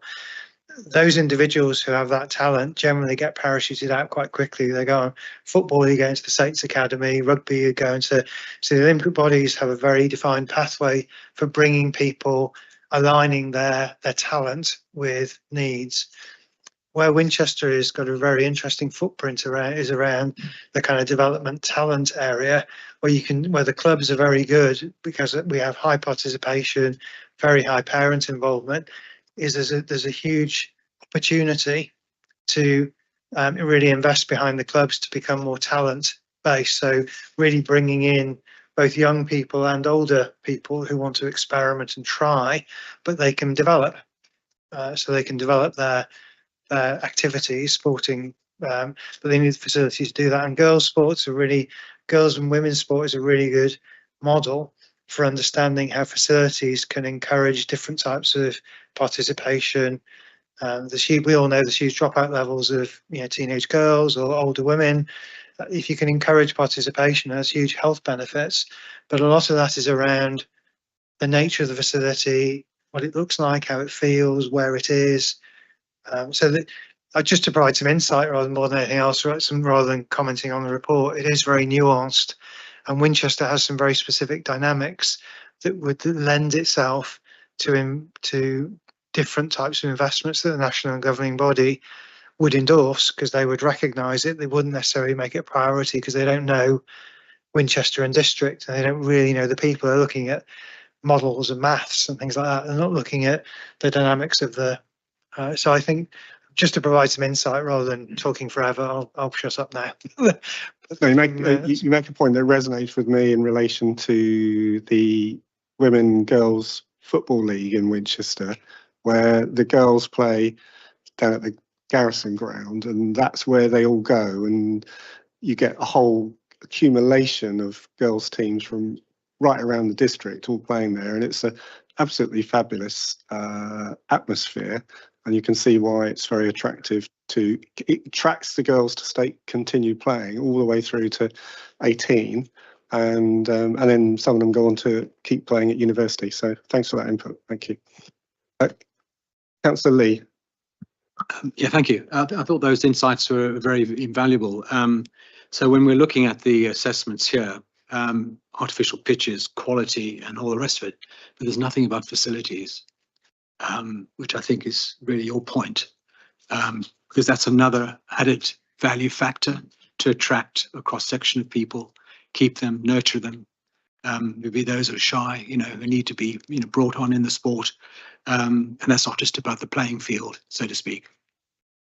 Yeah, so we do look at the playing pitches and the ancillary facilities in terms of changing rooms, and obviously, as Andy has said, a lot of the traditional older buildings will be built purposely for male sports, unfortunately, and for example include urinals, which are not particularly ideal for those females. But what we would recommend with new provision is that any change rooms are unisex, so they could be used by either gender, and be enjoyed by both. And obviously, good changing facilities is preferable for women and girls. But the I suppose the minority thing is the access of toilets, because what we do find is that younger players don't tend to change. They come change and then they go. So as long as there is provision for toilets on site as a minimum, ideally, social facilities as well. But, that's what we're kind of looking at, and that's what the national governing body would recommend. And we are lucky in the fact that the steering group does also, as well as including national governing bodies, it does include county representation as well. So we have the Sussex FA, Sussex Cricket as well, which do have that local knowledge around some of those bigger clubs and some of the talent pathways in the area as well. So some of that information does get picked up as well.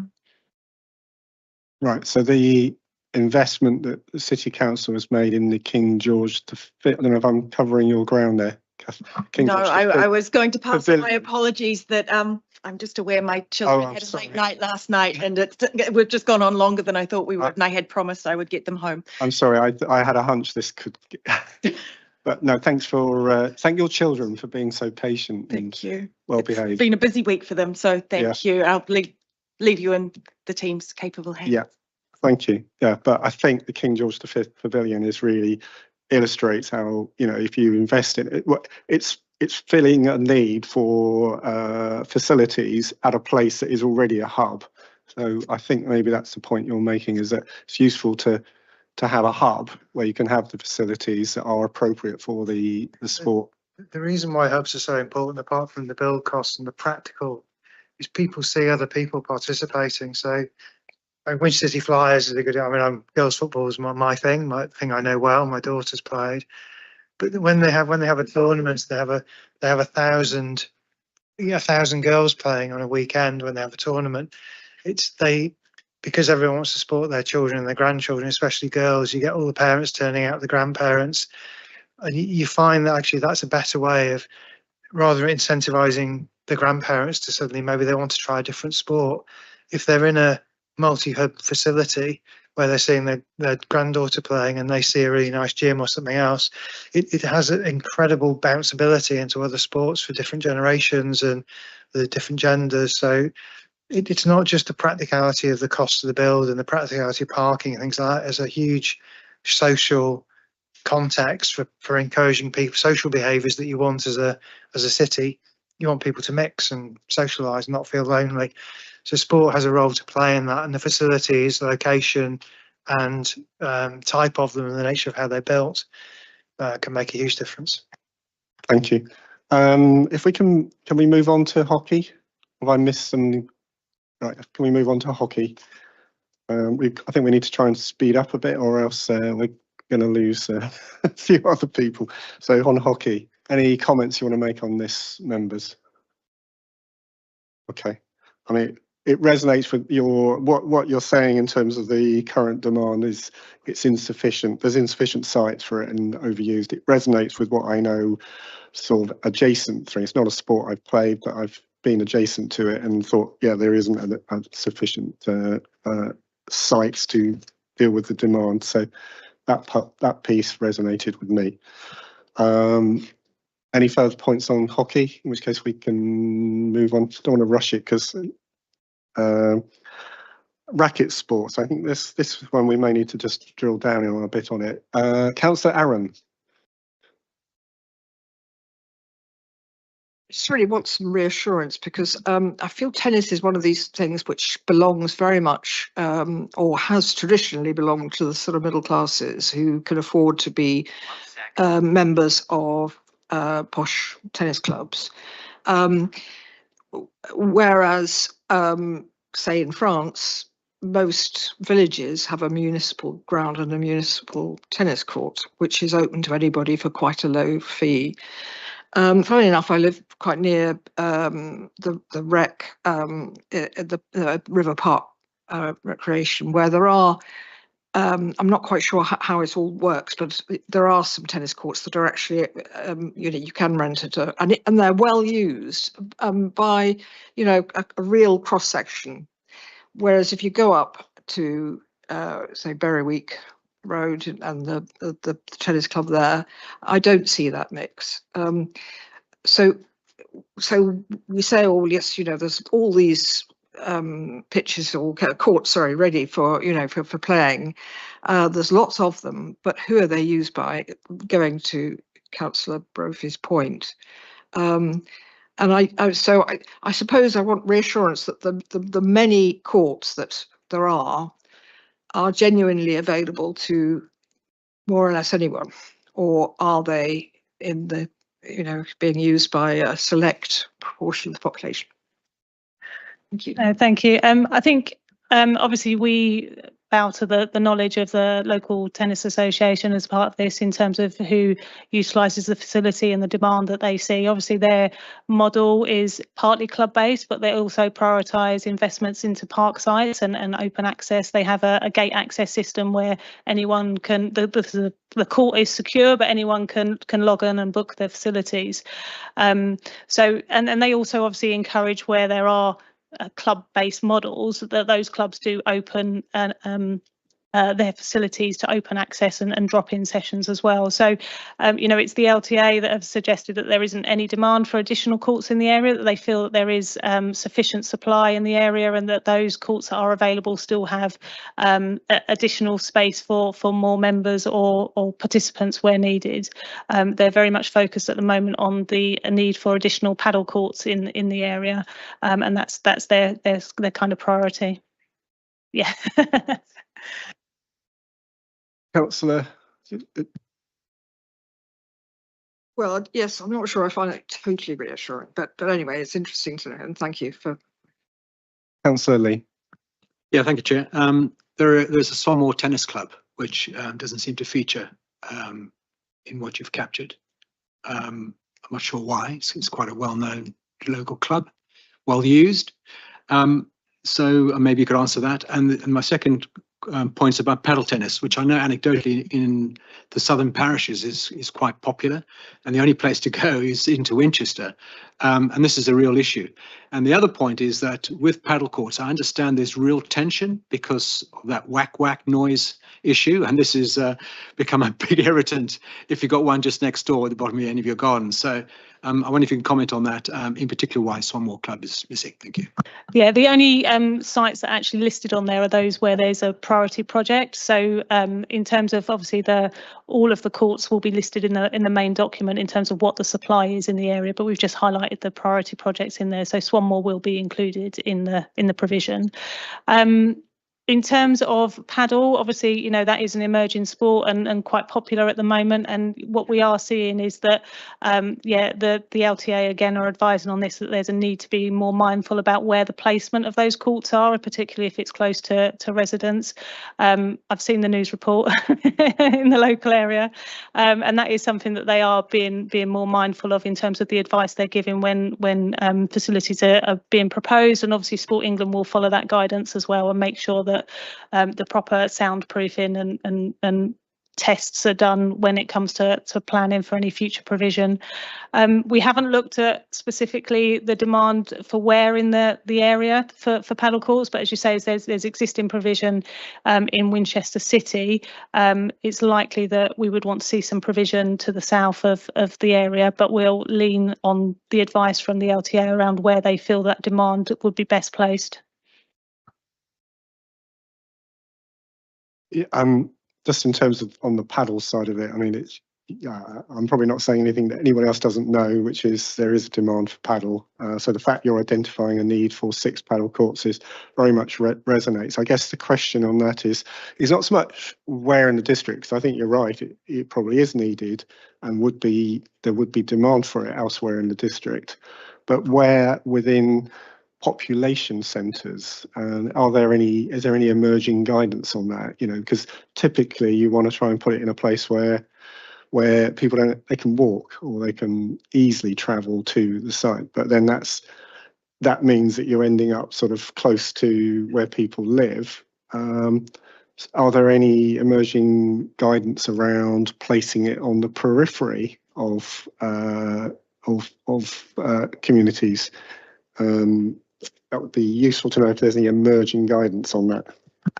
I think the short answer is that at the moment there isn't any emerging guidance. Paddle's a very new, up and coming sport. It's a real positive that it has come under the LTA's umbrella, and at such time as there is clear guidance on the best way to deliver and run these facilities, then obviously that is something that we would look to understand and to feed into the emerging strategy. But at the moment it's too new a sport to have that level of prescription.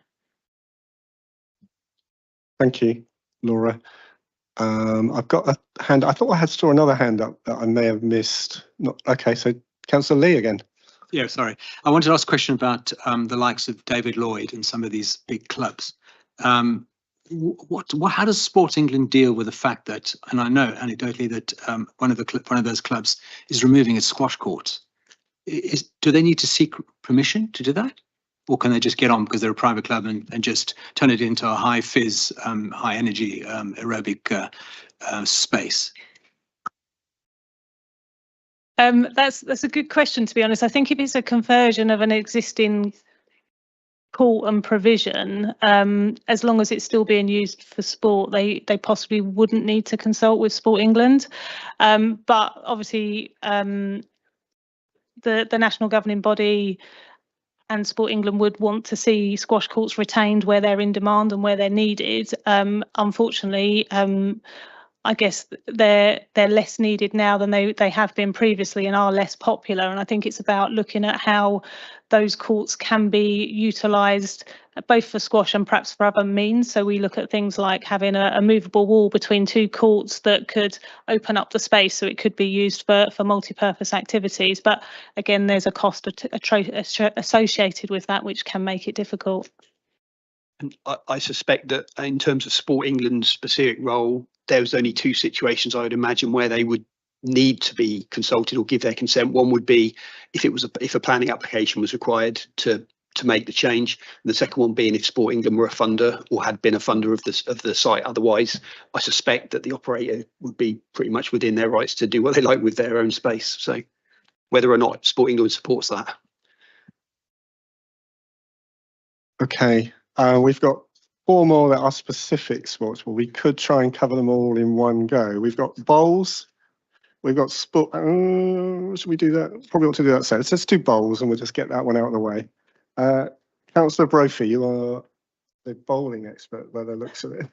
This is my specialist topic. Thank you.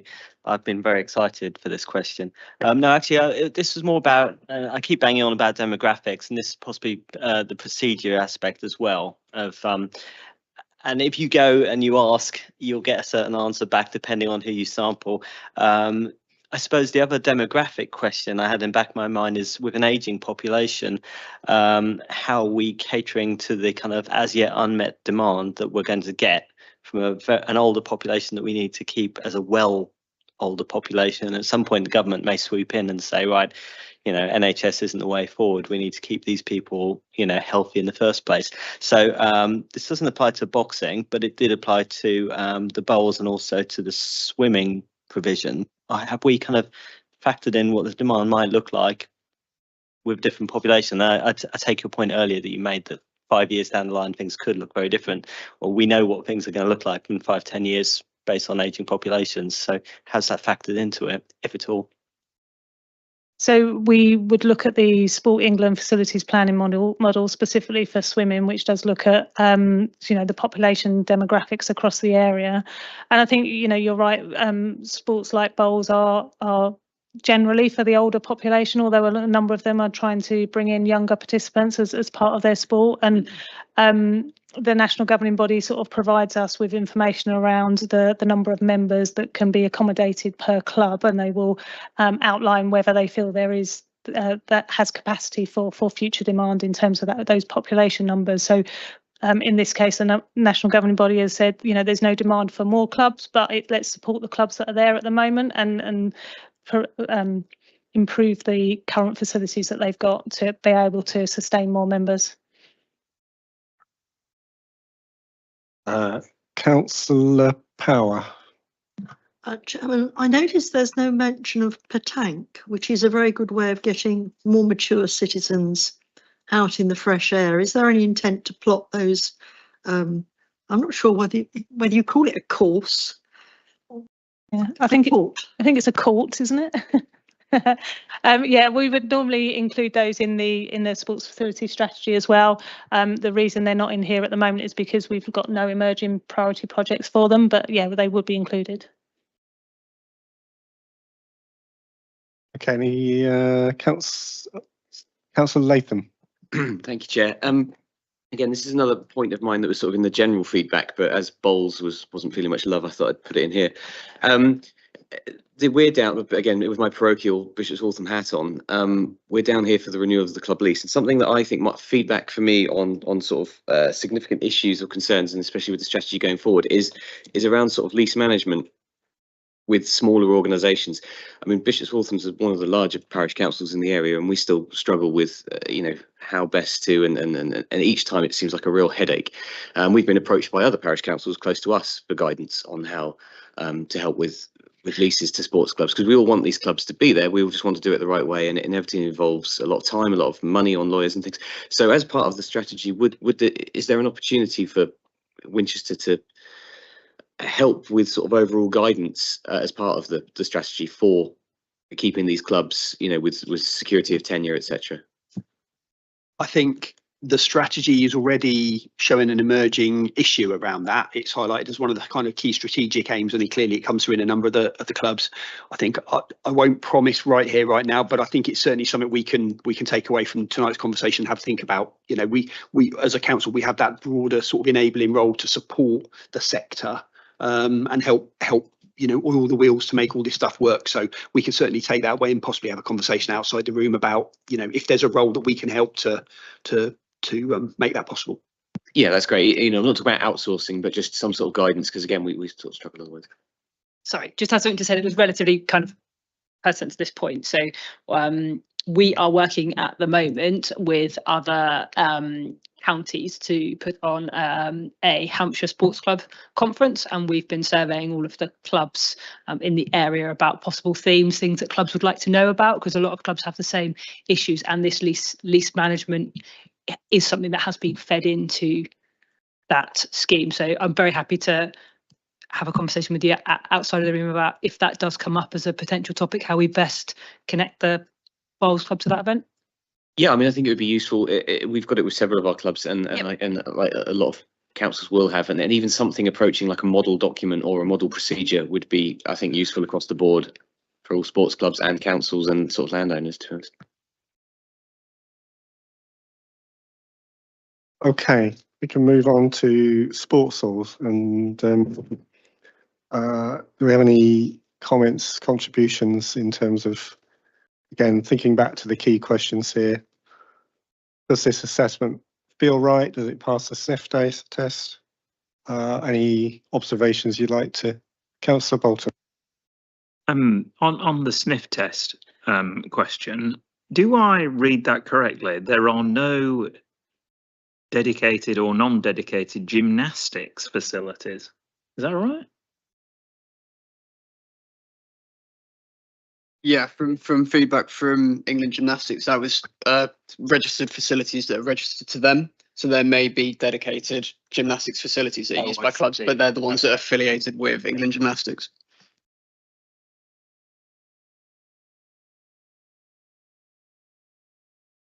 And I guess a follow up to that is should there be? I mean, how could we assess whether we think there should be, given that most of us are probably not doing gymnastics? Guess just to add, I mean, there are gymnastics programs, obviously, that we're aware of. So at the Leisure Centre, there's a thriving gymnastics program, but it's run by the operator as opposed to being run by a specific organisation. There are programs. It's just that club name. Councillor Lee. Just picking up on the issue, Meadowside's close to full peak capacity. So how will that play out through the rest of the strategy? You just highlight that, or are you going to make some recommendations on how to fix that? Thank you.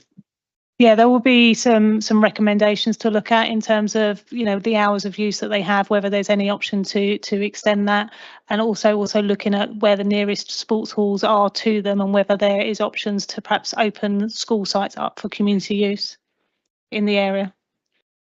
And just to add to that, without sort of getting too detailed about it at this time of the evening, the North Whiteley development will be bringing forward secondary school, which will have some facilities that will be open for, will almost certainly be community use. So yeah, no, that will help meet that demand there.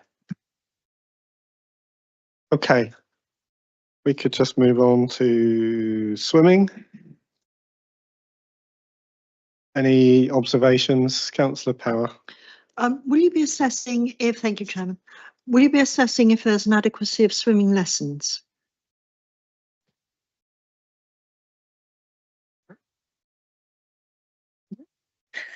It is picked up as part of the sessions, but I would say just there is capacity within our swimming lesson programme.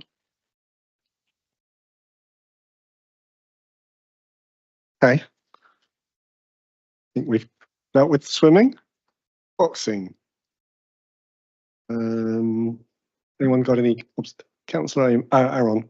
Yeah, we have in our ward the only boxing club I'm aware of, but who apparently desperately need new premises. And I wondered whether we got any further on that. I know it's a very parochial question, but given that it seems to be the only boxing club around, we ought to be nurturing it, and it's also serving an area of some deprivation in Highcliffe. I can't specifically say whether we're getting anywhere with that, but the strategy absolutely brings that out through the kind of anecdotal club conversations and the response of the governing body. So yeah, it's absolutely in there, in the blue box there, that, you know, more appropriate premises options, which is a fairly generic statement, but basically says that what they currently have isn't adequate. So yeah, that comes through clearly.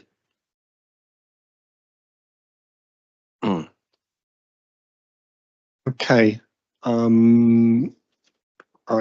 don't think we need to spend time on this consultee list. Looks like you've covered all the sports.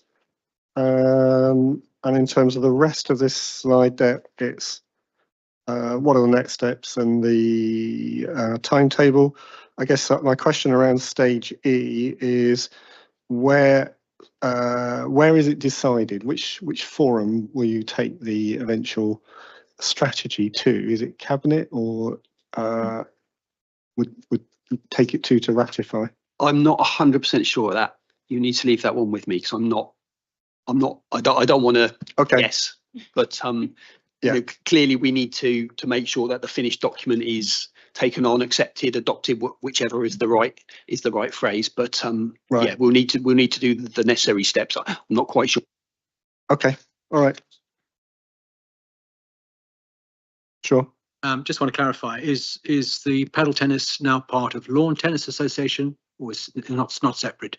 Although there was some debate, I understand. Okay. Yeah, no, it is part of the LTA. So you've also got Paddle UK there, which covers canoeing. Just might have been slightly confusing, but oh, right, okay. I was when I looked at it. Okay, I think we have gone through everything in probably more detail than I anticipated. So I'd like to thank you for bearing with us. It was longer session than perhaps we might have planned. Thank the members here for giving you a grilling, but also providing any insights from our areas and expertise to you. I hope you found that useful. So I think, without further ado, we've got one more item on our agenda. You are more than welcome to stay, but you may well want to disappear and go home, etc., etc. Should we have a quick 2-minute? Oh, and thank you, and is it Andy? And for providing your input. If we have just 2 or 3 minutes. Okay, we just have a quick 2-minute comfort break. And I'm sorry, Campbell, for keeping you waiting. If we'd known it's going to take this long, I think we might have said, come on first.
Okay.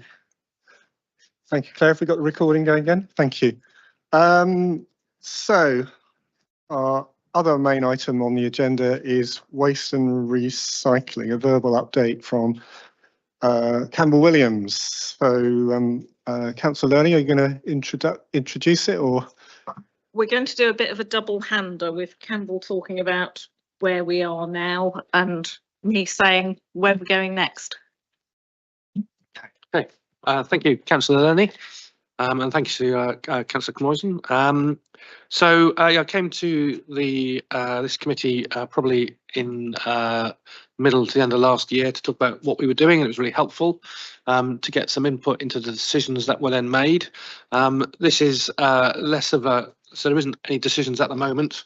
We're inputting two, so this is just an update on where we are because we've made quite a bit of progress. So I'll talk a little bit about what the County Council has done, and then some of the things which that links into us.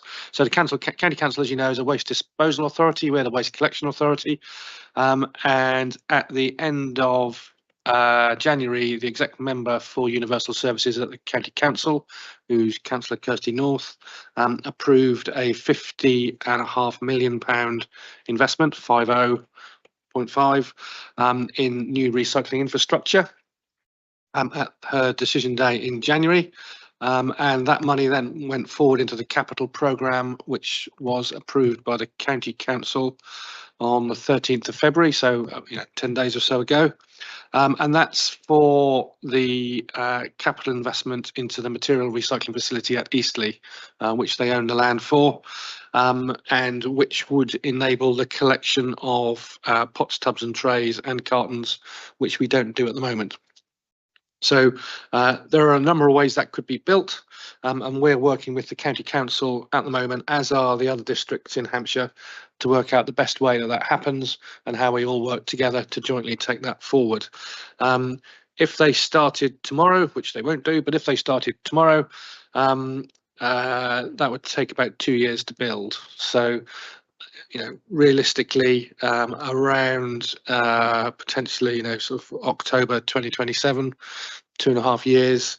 They're very keen to do this. The government's timetable is still that across England, pots, tubs, trays and cartons are collected at households from April 2026. So Hampshire have written to DEFRA to say we're likely to be delayed, but we're working on it. So that's moving forward.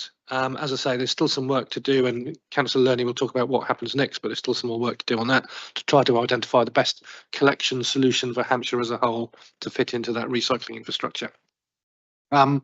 So the other thing which potentially links into that is the government is still pressing ahead with an October 2027 timetable for a deposit recycling scheme, a deposit return scheme, where there'd be a small fee attached to plastic drinks bottles and tin cans that you get, probably about 20p, and that'll be a deposit on that which you then take back somewhere. And that's happening in Ireland at the moment, recently started, and you can see how that works in Ireland, and it will work something similar in here. But October 27 is when that's scheduled to start, and potentially we might get a change in our recycling then, and that's probably about a 10% change in our recycling rate if we do that. Before that, however, one of the decisions we made at the end of last year was about food waste recycling. So we are planning to phase in food waste recycling at every household property by March 2026. So the government has a deadline to do this by the 1st of April 2026. We've ordered the food waste vehicles. We've ordered 9 food waste vehicles, and we're expecting them to arrive in the late summer. And then we will phase in the collection of food waste on a round by round basis, so we can learn from that and work out what works and how to communicate it really well. And that would start, we're aiming for October this year, so about 7 months away, which is quite exciting. And that should be about another 10% on the recycling rate. And that material would then be collected, taken to the sorting facilities that Hampshire have, and then taken off to be processed so it can produce energy in a sustainable way, which is a really good thing. So that's starting to happen. We're working on it now, and one of the things we'll likely do is aim to come back to the Health and Environment Policy Committee later in the year and sort of give you an update, because we've just recently done a reroute of our rounds, and what was really helpful was all the members chipping in with their advice and guidance on how to tell people about that. So when we do food waste, I think it'll be really important to get the members engaged and helping us to tell us where there might be issues or somebody has got a problem, all those sorts of things. So that's going to be really interesting on food waste. So you should get some more information on that in the summertime, and then we'll be going live from October on a round by round basis, aiming to do everyone by March. Really exciting. So a lot to do. However, we have now got one fully electric vehicle in the depot, which if you're lucky you might see it out and about in your area, because what we're doing is we're with Biffa, who's our contractor.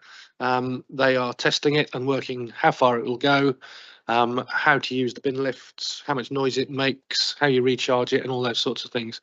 So there's one at the moment, and we're just starting to use it. So if you're lucky you might see it out and about, and when we're a bit more used to using it, we might tell you where it is, rather than expecting you to come across it. So because it does look very smart, and it's really quiet, and it moves very, very nicely. So that's really exciting. The other thing we've had since we were last here is we had an indicative figure from the government for the amount of money which we as an authority are going to get for what's called extended producer responsibility, which is the fee that all the packaging producers in England and the rest of the UK are going to pay to cover the cost of their packaging being recycled and disposed of.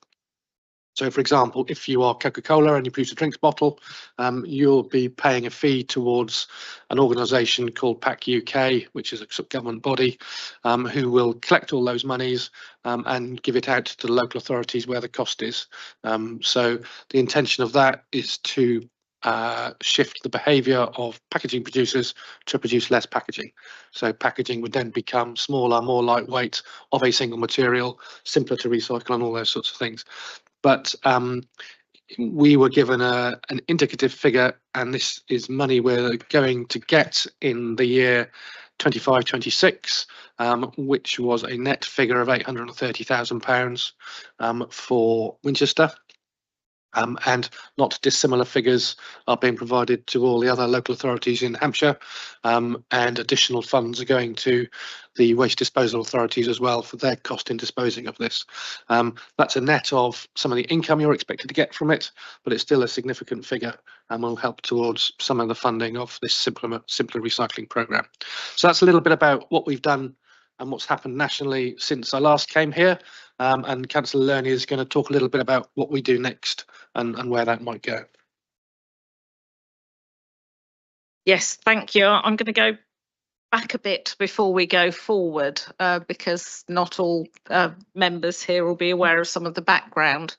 As a council, we are a member of the Project Integra Partnership, which was created in the mid-90s for districts, county and then the unitaries to manage waste and recycling together across Hampshire.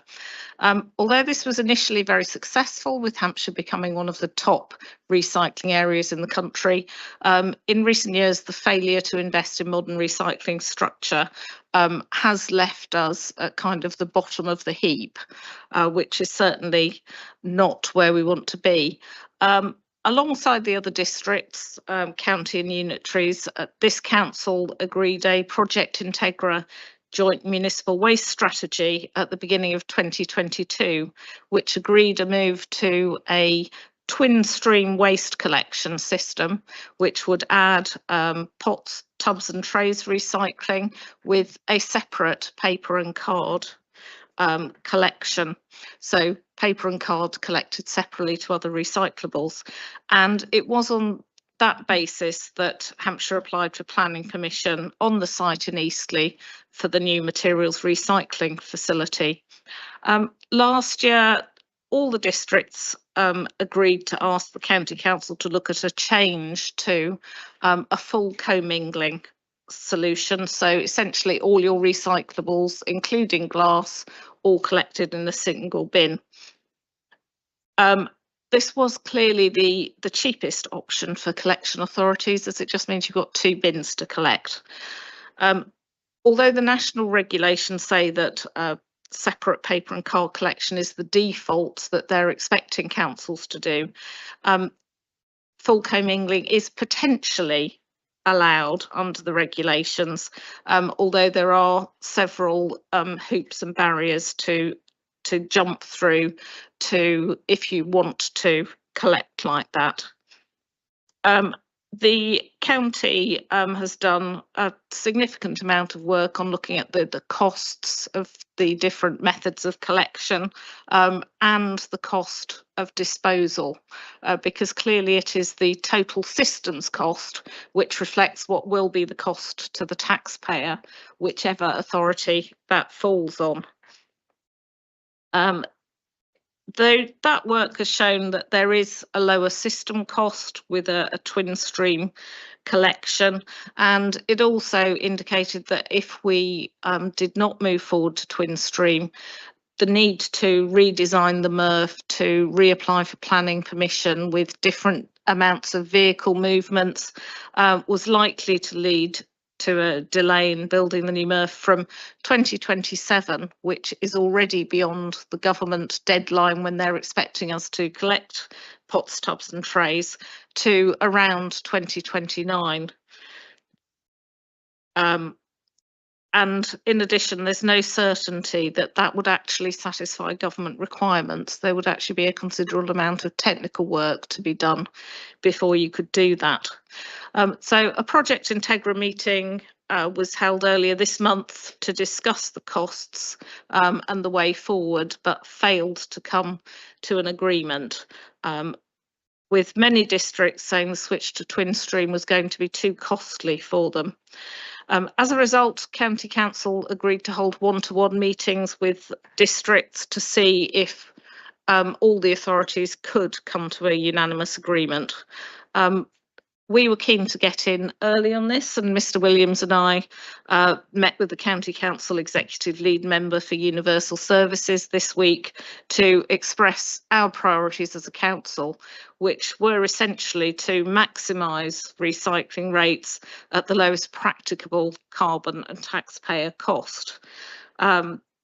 We talked about the options appraisals that we've carried out and the resident consultation, which showed how much our residents want to move forward with recycling pots, tubs and trays, and basically how important we feel cracking on with the new MRF is, and that it is a priority. As a council, we are comfortable with the extra cost of twin stream. We actually already have a twin stream collection at the moment. It's just that we collect glass separately rather than the paper and card.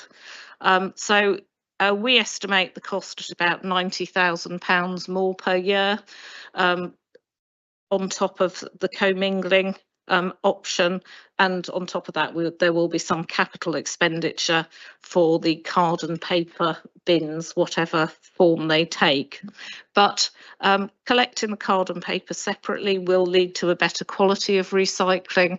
Obviously, if you're putting, you know, wine bottles with dregs of wine in and all kinds of pots with bits of yogurt in, that all gets on the paper and makes it much less valuable as a recycling material. So better quality recycling, it will help avoid potential penalties on our producer responsibility payments, and the EPR payments will cover the extra costs. And the other thing I think which is really important to recognise is that in 3 years' time we're looking at moving to a unitary anyway, at which point the costs of collection and the costs of disposal will become entirely irrelevant to whoever our successor authority is, because they'll have to bear it either way. The work that's been done shows a total system cost of £72 million less over 10 years. across Hampshire and the existing 2 unitaries from having twin stream rather than commingled collections. And given the financial situation local government finds itself in, I think that's really important to recognise. So the outcome of our discussion with County is that as an authority, we intend to be doing what we can to move the MRF project forward, to encourage all the other authorities to come on board with moving to the twin stream collections. So we're going to be sharing the work we've done, and hopefully we'll all see an improved recycling service in 2027, later than we'd like, but further forward than it might be. So that's where we are at the moment. Thank you, Campbell and Councillor Learning. So what I'm taking from that is the final decision on commingling versus twin stream has not been fully taken, but it seems like the direction is likely to be twin stream. It has not formally been taken, put it that way. Yeah, okay, yeah, okay, thank you. Councillor Lee. Thank you, Chair. I wonder if I could just ask a few questions for clarification. So presumably if we go for the twin stream, does that mean we don't need to incinerate? Because if you commingled, so we're avoiding a worse outcome from an environment perspective. Is that right? It doesn't affect the residual waste which currently goes into incineration.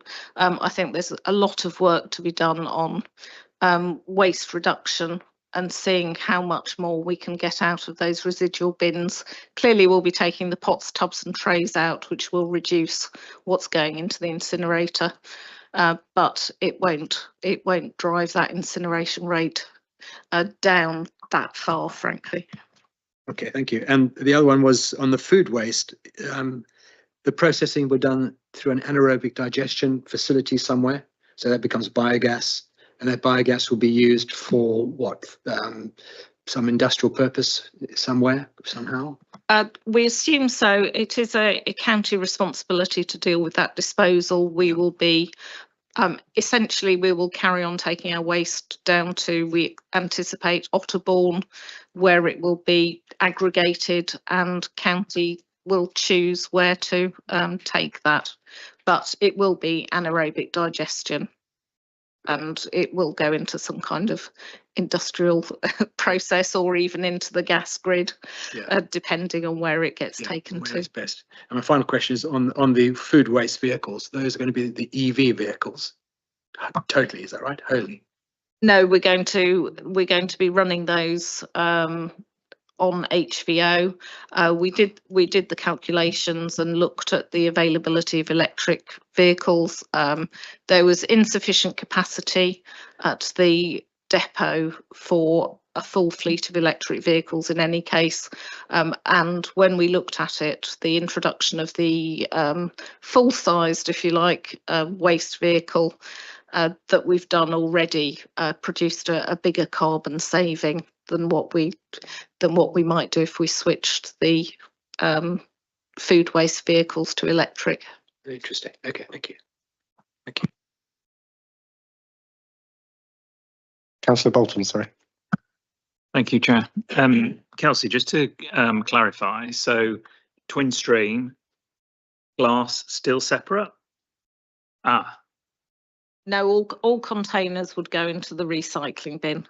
So we lose the glass collection and we can replace that with the paper and card. That's one of the reasons why it's not as expensive for us as for some other authorities to make that switch, because we're already doing additional collections. And that's good in terms of multi-occupancy. You're not going to have another bin on top of it, so that's a good outcome. That's right. You'll lose the glass crate and acquire probably another bin, but it's not as bad as it might have been. Might be more capacity in the new bin for my bottles then. Well, I was going to say not only will there be more capacity, but you won't have to expose your crate on the street anymore.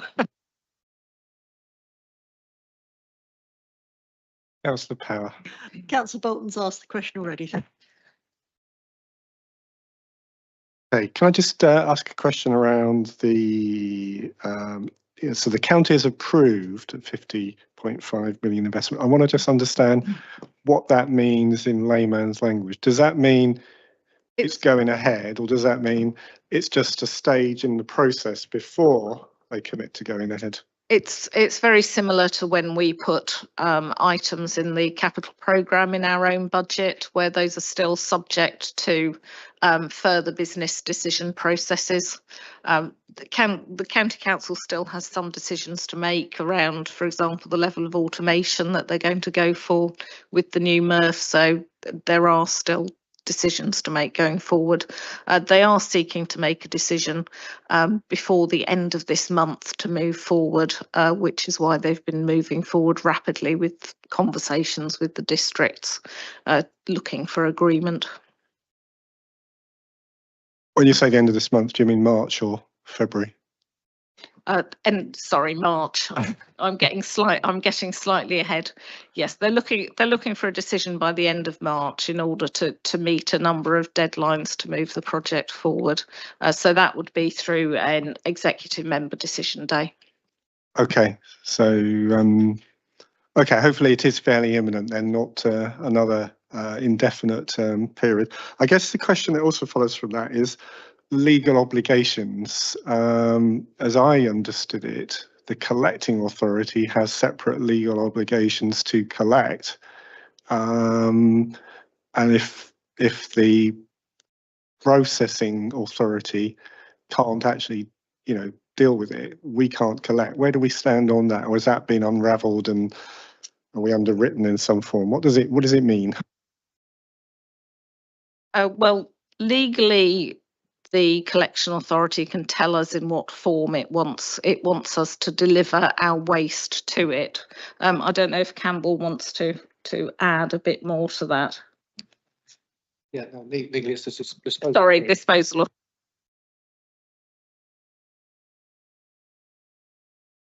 Right. Yeah, sorry, it's the disposal authority that can tell us what to do. So Hampshire, in our case, would tell us. It could tell us what to do. I think ideally we all work together, so they're not telling us, and we're working together. There's another reason why we want to crack on with this. Really, is that I mentioned the extended producer responsibility funding, and the government has said that if you don't meet certain levels of efficiency and effectiveness on that, you won't get so much money in the future going forward. So, and that's likely to start in about 27, 28, 28, 29, they might start making some reductions if you're not performing. So if we don't crack on with this, potentially there is a penalty to be applied. But yeah, essentially the sort of the disposal authority can tell us how to collect. Ideally, though, we work together to get a sort of solution we're all happy with. Well, hopefully this may be a benefit of the local government review, in that in the end it all falls under one authority, but that it would be somewhat frustrating if this council was to find itself fined or financially penalised by a government because we're not collecting stuff because the disposal authority can't actually deal with it. Councillor Brophy. Just to add to what I suppose to build on the point you were making, Campbell, about the potential additional costs. Are there any other costs that might come back to us in terms of recurring costs, in terms of renewing fleets for the existing collection regime that we have, in terms of new vehicles, or even in terms of just replacing people's bottle bins over the course of years, where we'd end up spending more money needlessly than we would otherwise have to, because we'd be assuming that those costs wouldn't be coming, landing on us, and then suddenly we have to kind of continue on with, say, the glass recycling separately. So that's a really good question, and I think different authorities are affected in different ways. So we've got a contract with Biffa, which we're just actually over halfway through at the start of this month. So we've had 4 years, we've got another 4 years to go. The reason it's 8 years long is because that's effectively how long waste vehicles last. So we've got about another 4 years left on our waste vehicles. All our waste vehicles are essentially the same. So the ones that pick up the garden waste, the glass and the residual and the recycling are all the same vehicle, and they're interchangeable essentially. So, and that will be the case going forward as well. So if we move to having a paper and card system, that would be interchangeable. So we wouldn't have to have any different vehicles, and we wouldn't have to have new vehicles or new training or new crews, all those sorts of things, because you can just swap them around. And that's one of the reasons we set it up like that in the first place. There are other options, which mean you can't do that. The food waste trucks are slightly different. They're smaller and they're basically skips on wheels. But the trucks we will get, so we've got to work out how many of the 26-ton trucks that we have at the moment we need, and because we're moving from a glass collection to a paper and card collection, probably, as Councillor Lerney said, you could effectively stop one on the Friday and start the next one on the Monday without any particular change. We would have to buy new bins for everybody, and that's a process we'd have to go through to get a new bin, and there'd be some people would want a big bin, some people would want a small bin, etc., etc. But yeah, we would then no longer have a use for all the glass crates, so houses would probably get a free crate to do with as they wish. In my case, it would go in the shed, I think. But yeah, so that's the main cost, would be a new bin, which is different from other authorities who don't do glass collections, for example, at the moment. So depending on how frequently you did paper and card, we might want more vehicles to do a more frequent service than the 4 weekly one we have at the moment. But yeah, we're relatively well off in terms of the investments we've already made. Yeah, I think following the introduction of food waste, when that's settled in, they will be able to do some analysis of the waste in people's bins, and I think that will help us understand what the frequency of collections will need to be. Yeah, I'll come to you in a minute, Councillor Powis. I've noted your with respect to the bins. If the paper and card bin is a normal rollabout bin like we have for other things, that's quite a lot bigger than the glass bin.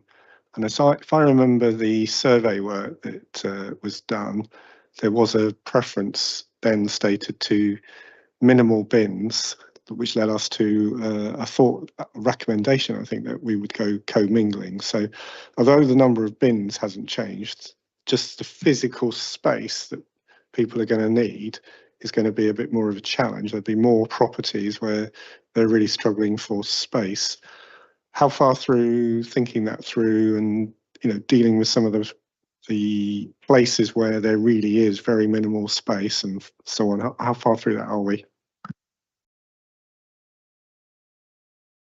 So you're right, when we did the survey with residents, which was October 2023, which seems a long time ago, you're right, I think people would much rather not have as many bins as they could have. Since that point, the government said its preferred direction of travel is to have a separate bin for paper and card, and that's because the contamination of paper and card with things like glass, but particularly with bits of food that gets stuck onto packaging. So if you're collecting pots, tubs and trays and you have a takeaway carton in there and it gets on the paper, the paper loses almost all its value because it gets greasy. So the government's direction is to have a separate bin for paper and card, and that's its preferred option, and they've looked at all the things in terms of costs and benefits of doing that, which is why they came up with that preferred option. So that's potentially the direction we're headed in, and I think you're right, what we've got to work out is how we do that with the least impact on people across Winchester, and it's probably a bit similar to that we've done with garden waste, where people who aren't able to have a wheeled bin at their property can still take part in the garden waste service, but can use bags instead, for example. That's the sort of thing we'll do.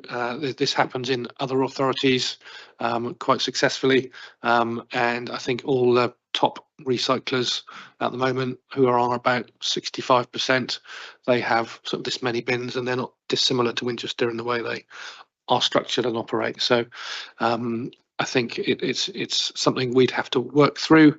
And you're right, whilst the sort of size of the bin might be more than the glass bin, the sort of the space it takes up on the bottom is not necessarily bigger, but it is going to cause a problem for some people, which we'll have to work through. Okay, thank you for that, Campbell. Councillor Power. Thank you, Chairman. So we're going to have 3 bins plus food waste. I think that will increase the wish for smaller bins, which certainly that will be great for me. But how are we going to handle the food waste in blocks of flats? Are we going to have one outside bin per block, or are we going to have, well, tell me. So just looking forward, assuming the county's disposal infrastructure is a recycling system which takes containers and a recycling system which takes paper and card, we'd have a residual bin, we'd have a paper and card bin, we'd have a recycling bin, you could have a food waste bin. Sorry, you would have a food waste bin, and you could have a garden waste bin. So everyone's going to have 4. And you could have 5, which is one more than you have at the moment, because you'd have the food waste bin as well. So we're looking at, so the intention is that everyone who has a household and has a normal collection would get a 27-litre food waste bin, which is about that big, with a handle on top, which means it's lockable and so it can prevent animals getting in and the food getting out. And in communal properties, we'd look to provide them with a communal food waste bin effectively, which and all of those would be emptied each week. And our experience from talking to Biffa as our contractors and looking what other people do is that in a communal bin, you make sure that they're bigger, so they're probably 140 litres, and they come with a liner in the food waste bin, which gets changed by the crew as they turn up. Now, I think our assumption at the moment is that every communal property would get one of those, and we're doing some work to identify, where there are communal properties with 100 flats in them, they might get 5 rather than 1. So that's a bit of work we'll do to work through that. Okay, Councillor Bolton. Thank you, Chair. You may have just thrown the answer into this in your previous answer. It was really with regard to collections going forward because of this change of numbers of bins. You said weekly. Is that just in multi-occupancy? How would that affect everywhere else in the district? Thanks. So the government have mandated that all food waste collections are weekly. So all food waste collections for every household would be weekly, which should mean that at the moment, for example, you put out your residual waste bin, and at the same time you'd put out your food waste bin.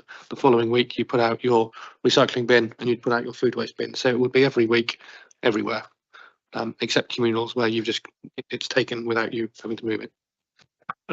Thank the Lord for that, because that food waste, I'd certainly sort of have asked the question, can it be collected more than every fortnight in summer? Because that is going to hum, isn't it, if it's not collected regularly? Absolutely. Yeah, thank you, Chair. I think my questions are almost the same about the food waste, food caddies being animal vermin proof and so on. So that's obviously very important. I keep getting asked this. People are obviously very concerned. The other question was really a wider question about the extended producer responsibility and the deposit return. So is this purely a deal between us and the producers, or are people going to be able to take their stuff along to the corner shop, a retailer, and get their 20p deposit? And if so, that will then change the dynamics of what you're trying to collect, one imagines. Yes, essentially. So extended producer responsibility is slightly separate, because as a consumer, you won't get any money back. So if you take a Coke bottle, for example, Coke are paying some money towards the cost of us recycling or disposing of it. So let's say that cost them 10p. They haven't said exactly how much it will be yet. Let's say that's 10p. That doesn't affect the consumer, except the price might go up by 10p. But the price will go up by a fee, probably about 20p, which you'll pay as a consumer. And then when you take it back somewhere, you'll get your 20p back, or a fee around 20p. And that could be anywhere. So if you buy it at Tesco's, you could take it back to Sainsbury's and get your 20p, and it all works out in the system. So and it does work in a lot of places in Europe like that. And Ireland started doing this, I think, last April. So you can go on an Ireland website and look at how it works, or go to holiday there and have a look. Yeah, so EPR covers essentially all packaging of all kinds, whereas the deposit return scheme will be around drinks, bottles and cans, essentially. Entry. What does that mean for bottle banks? Are we? I mean, for example, as you know, in my neck of the woods, because it was in a village hall area, the village hall was unhappy about it. So, is the provision, the need, going to be disappearing, or are we going to have automatic deposit return, machines that people can use? So, the deposit return scheme doesn't include glass bottles. It's plastic bottles and tin cans. It's also not the type of bottles you get milk in. So the sort of clear one, the sort of white plastic ones. It's for sort of Coke bottles, 7-Up bottles, which are drinks bottles. Milk bottles, sorry, not milk bottles. Glass bottles currently, which can't be collected in your curbside black box, can go to the bottle banks. With the introduction of glass going into the recycling container, potentially there is an ability to remove some of those, which have a cost to the city council, but also are things which do cause issues for residents living close by them. So that's a decision that's not been made. But as we think about how we roll this out, an issue is, what do we do with bottle banks? And I don't know what the answer is at the moment, because we've not engaged on that. So Campbell, I'm just, to what extent do you have visibility of the model that's going to be used for the deposit return scheme? Are you aware if it's going to be like it is in Ireland? And I can confirm that as of last May, when I went to Ireland, they had those things everywhere. They're like vending machines, and you just feed them and you get a little receipt out that you can use to discount off your whatever you're buying from the shop. And in fact, they had them in Copenhagen about 10 years ago. So it's a proven model. But is that the model that you think it's going to go to? Yeah, I mean, that's basically it. Yes.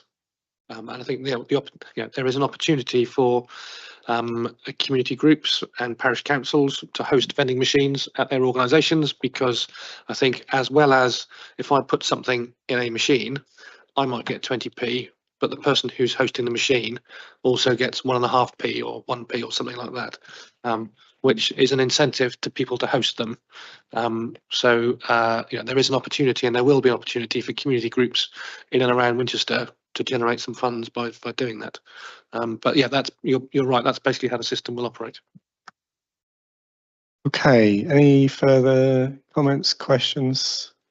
Okay, I think we're about ready to wrap up. So thank you very much, Councillor Lerny and Campbell. I apologise for how late it was when we brought you on, but thank you for your patience in waiting for us. Okay. Unless I'm mistaken, we've got one more item on the agenda, which is the work plan. All right, good. Right, I was just having a slight doubt in my mind then. Okay, so we've covered items on today's agenda. We've got unallocated items, adaptation, which I think means climate adaptation, I suspect. That date is to be confirmed. Nature improvement plan will be covered in July 2025, and we'll have a further update from presumably Campbell on the waste and future of waste project in September.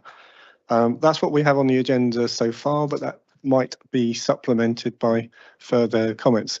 Councillor Power, I have a hunch you have. Just a little something for you, Chairman. Thank you. I'd like to propose that we convene a working party to investigate how Winchester Council can better facilitate the generation of phosphate credits in order to not only improve water quality in the Upper Itchen, but also to allow the delivery of our housing numbers. Okay, thank you for that, Councillor Power. And I'm going to hear what Councillor Lee has to say, and then we'll try and, I suspect, tackle both subjects in one go. Thank you.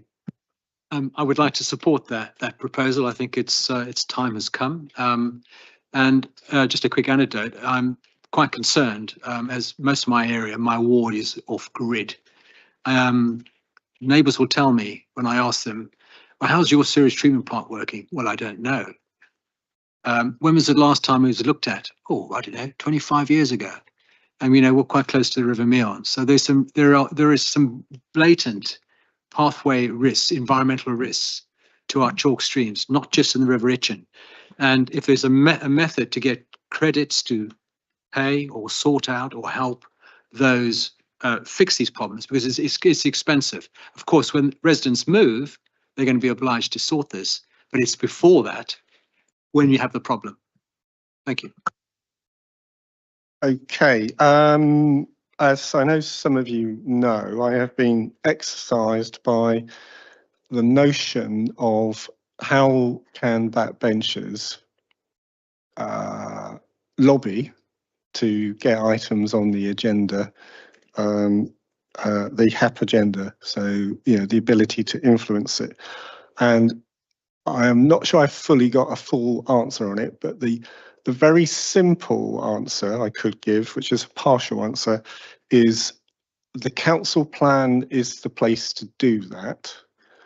And that's an annual thing that we review and update. So, but having said that, if we have a new thing that you, Councillor Power is proposing and Councillor Lee is seconding, it strikes me as there's no harm in setting up a small working group to better define it, you know, in a short, brief paper that defines what it is, what the scope is, and what the outputs of that of the request would be, to define it so that we can then figure out, is that something that will need to wait for the next council plan update, or it can be considered, and I push it through the strategic director here, is there a way of addressing it within the current work streams?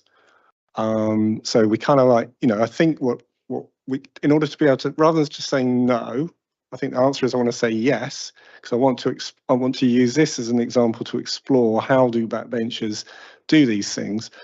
So I want to say yes to the idea of a working party to define the scope and the terms of reference for a small project, and bring that back, and then we'll work out whether it's a lobby for the council plan next update, or whether it can be matched into something that is happening already. Councillor Power, you want to respond? If I may, Chairman, my proposal was based on the expectation that this would work in a similar way to the independent scrutiny groups that we had until I think about 6 years ago. So it would usually be that whoever was going to lead that group from the council side would work with the director or whoever else that director appoints to produce a draft scoping document and a draft work programme of 3 or 4 meetings where we would hear from expert witnesses. And from that programme, be able to produce recommendations, brief recommendations, and that report to be brought back to this committee. I found that quite a productive way of working. and I would suggest that that is a effective use of resources, but I'm very happy to engage in further discussion on that methodology. Thank you, Chairman.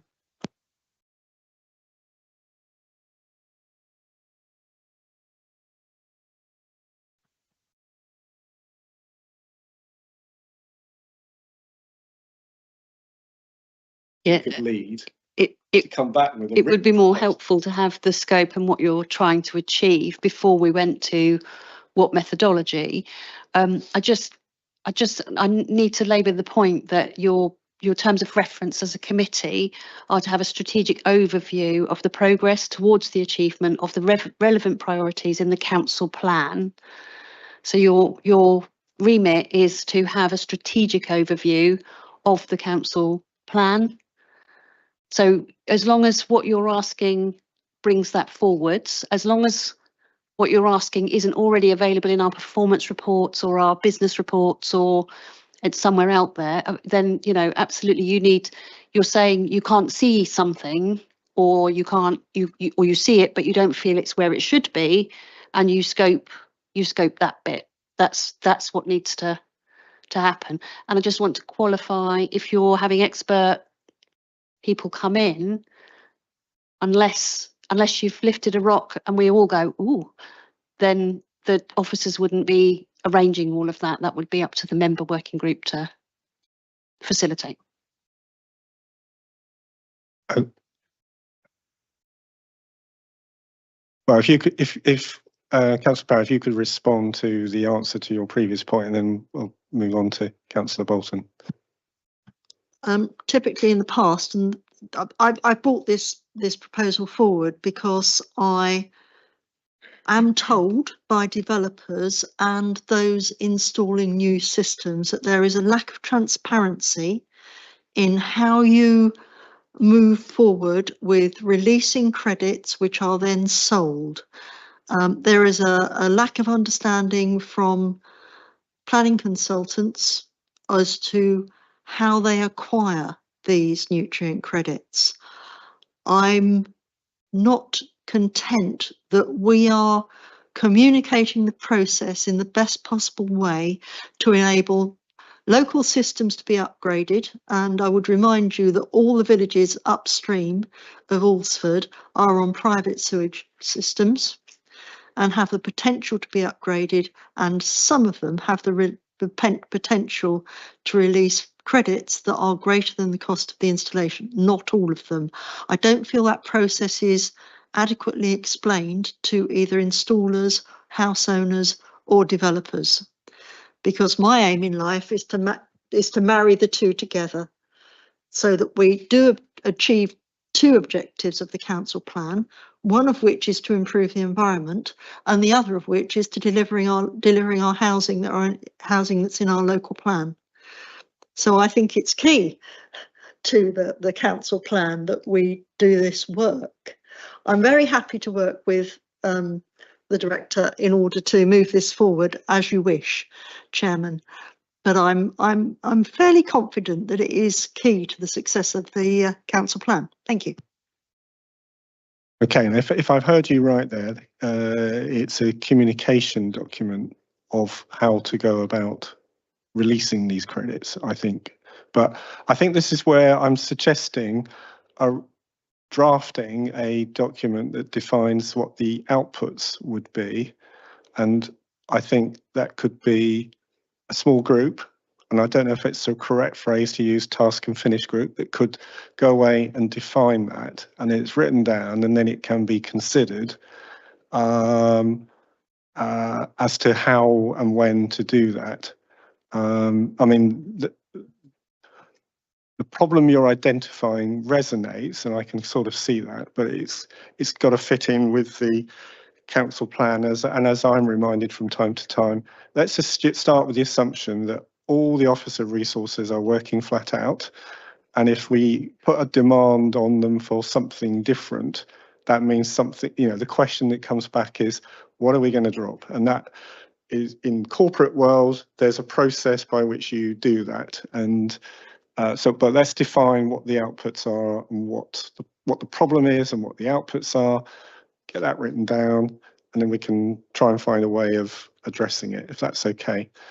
And it sounds like you have a willing seconder who'd be willing to work with you. Are there anybody else want to participate in that particular project?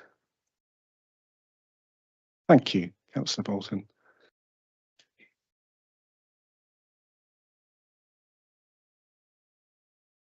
And Councillor Bolton, you had a point you wanted to raise too. Just that the sort of task and finish group appointments came up at scrutiny not that long ago, I seem to recall.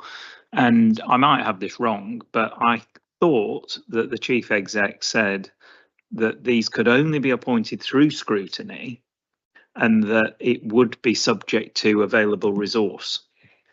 And I know we are a scrutiny committee, but not the scrutiny committee. And I wondered how valid this approach. I mean, we don't want to go down a route and then it all fall apart. You know, there might be a correct, irrespective of the subject matter, there might be we might need to just check that we're all pursuing this in the right direction. I think that's a very fair comment, Councillor Bolton, and I have been circling around this problem for talking to multiple different people, and I've had a complete spectrum of different opinions of what we can and can't do. And I'm trying to work with Councillor Power on this to find a way of addressing it, albeit the backstop might be that whatever output comes from this group might end up being, you know, it could be a cross-party proposal that then you argue the case on the basis of it being cross-party to get it, you know, try and make your case that it will go into the council plan.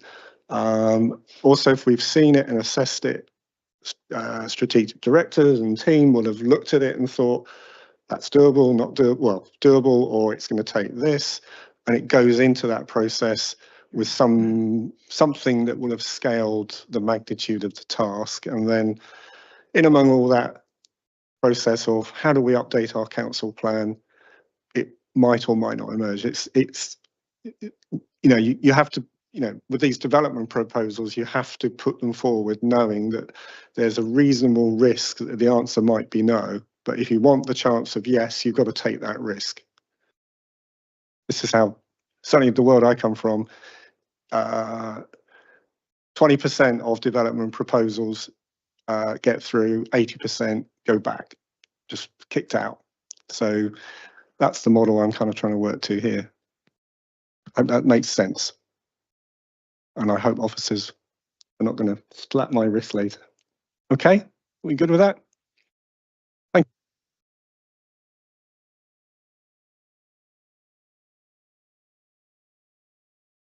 you. In that case, I think we can adjourn, close the meeting. Thank you very much, everybody. Sorry, it's late. It's late.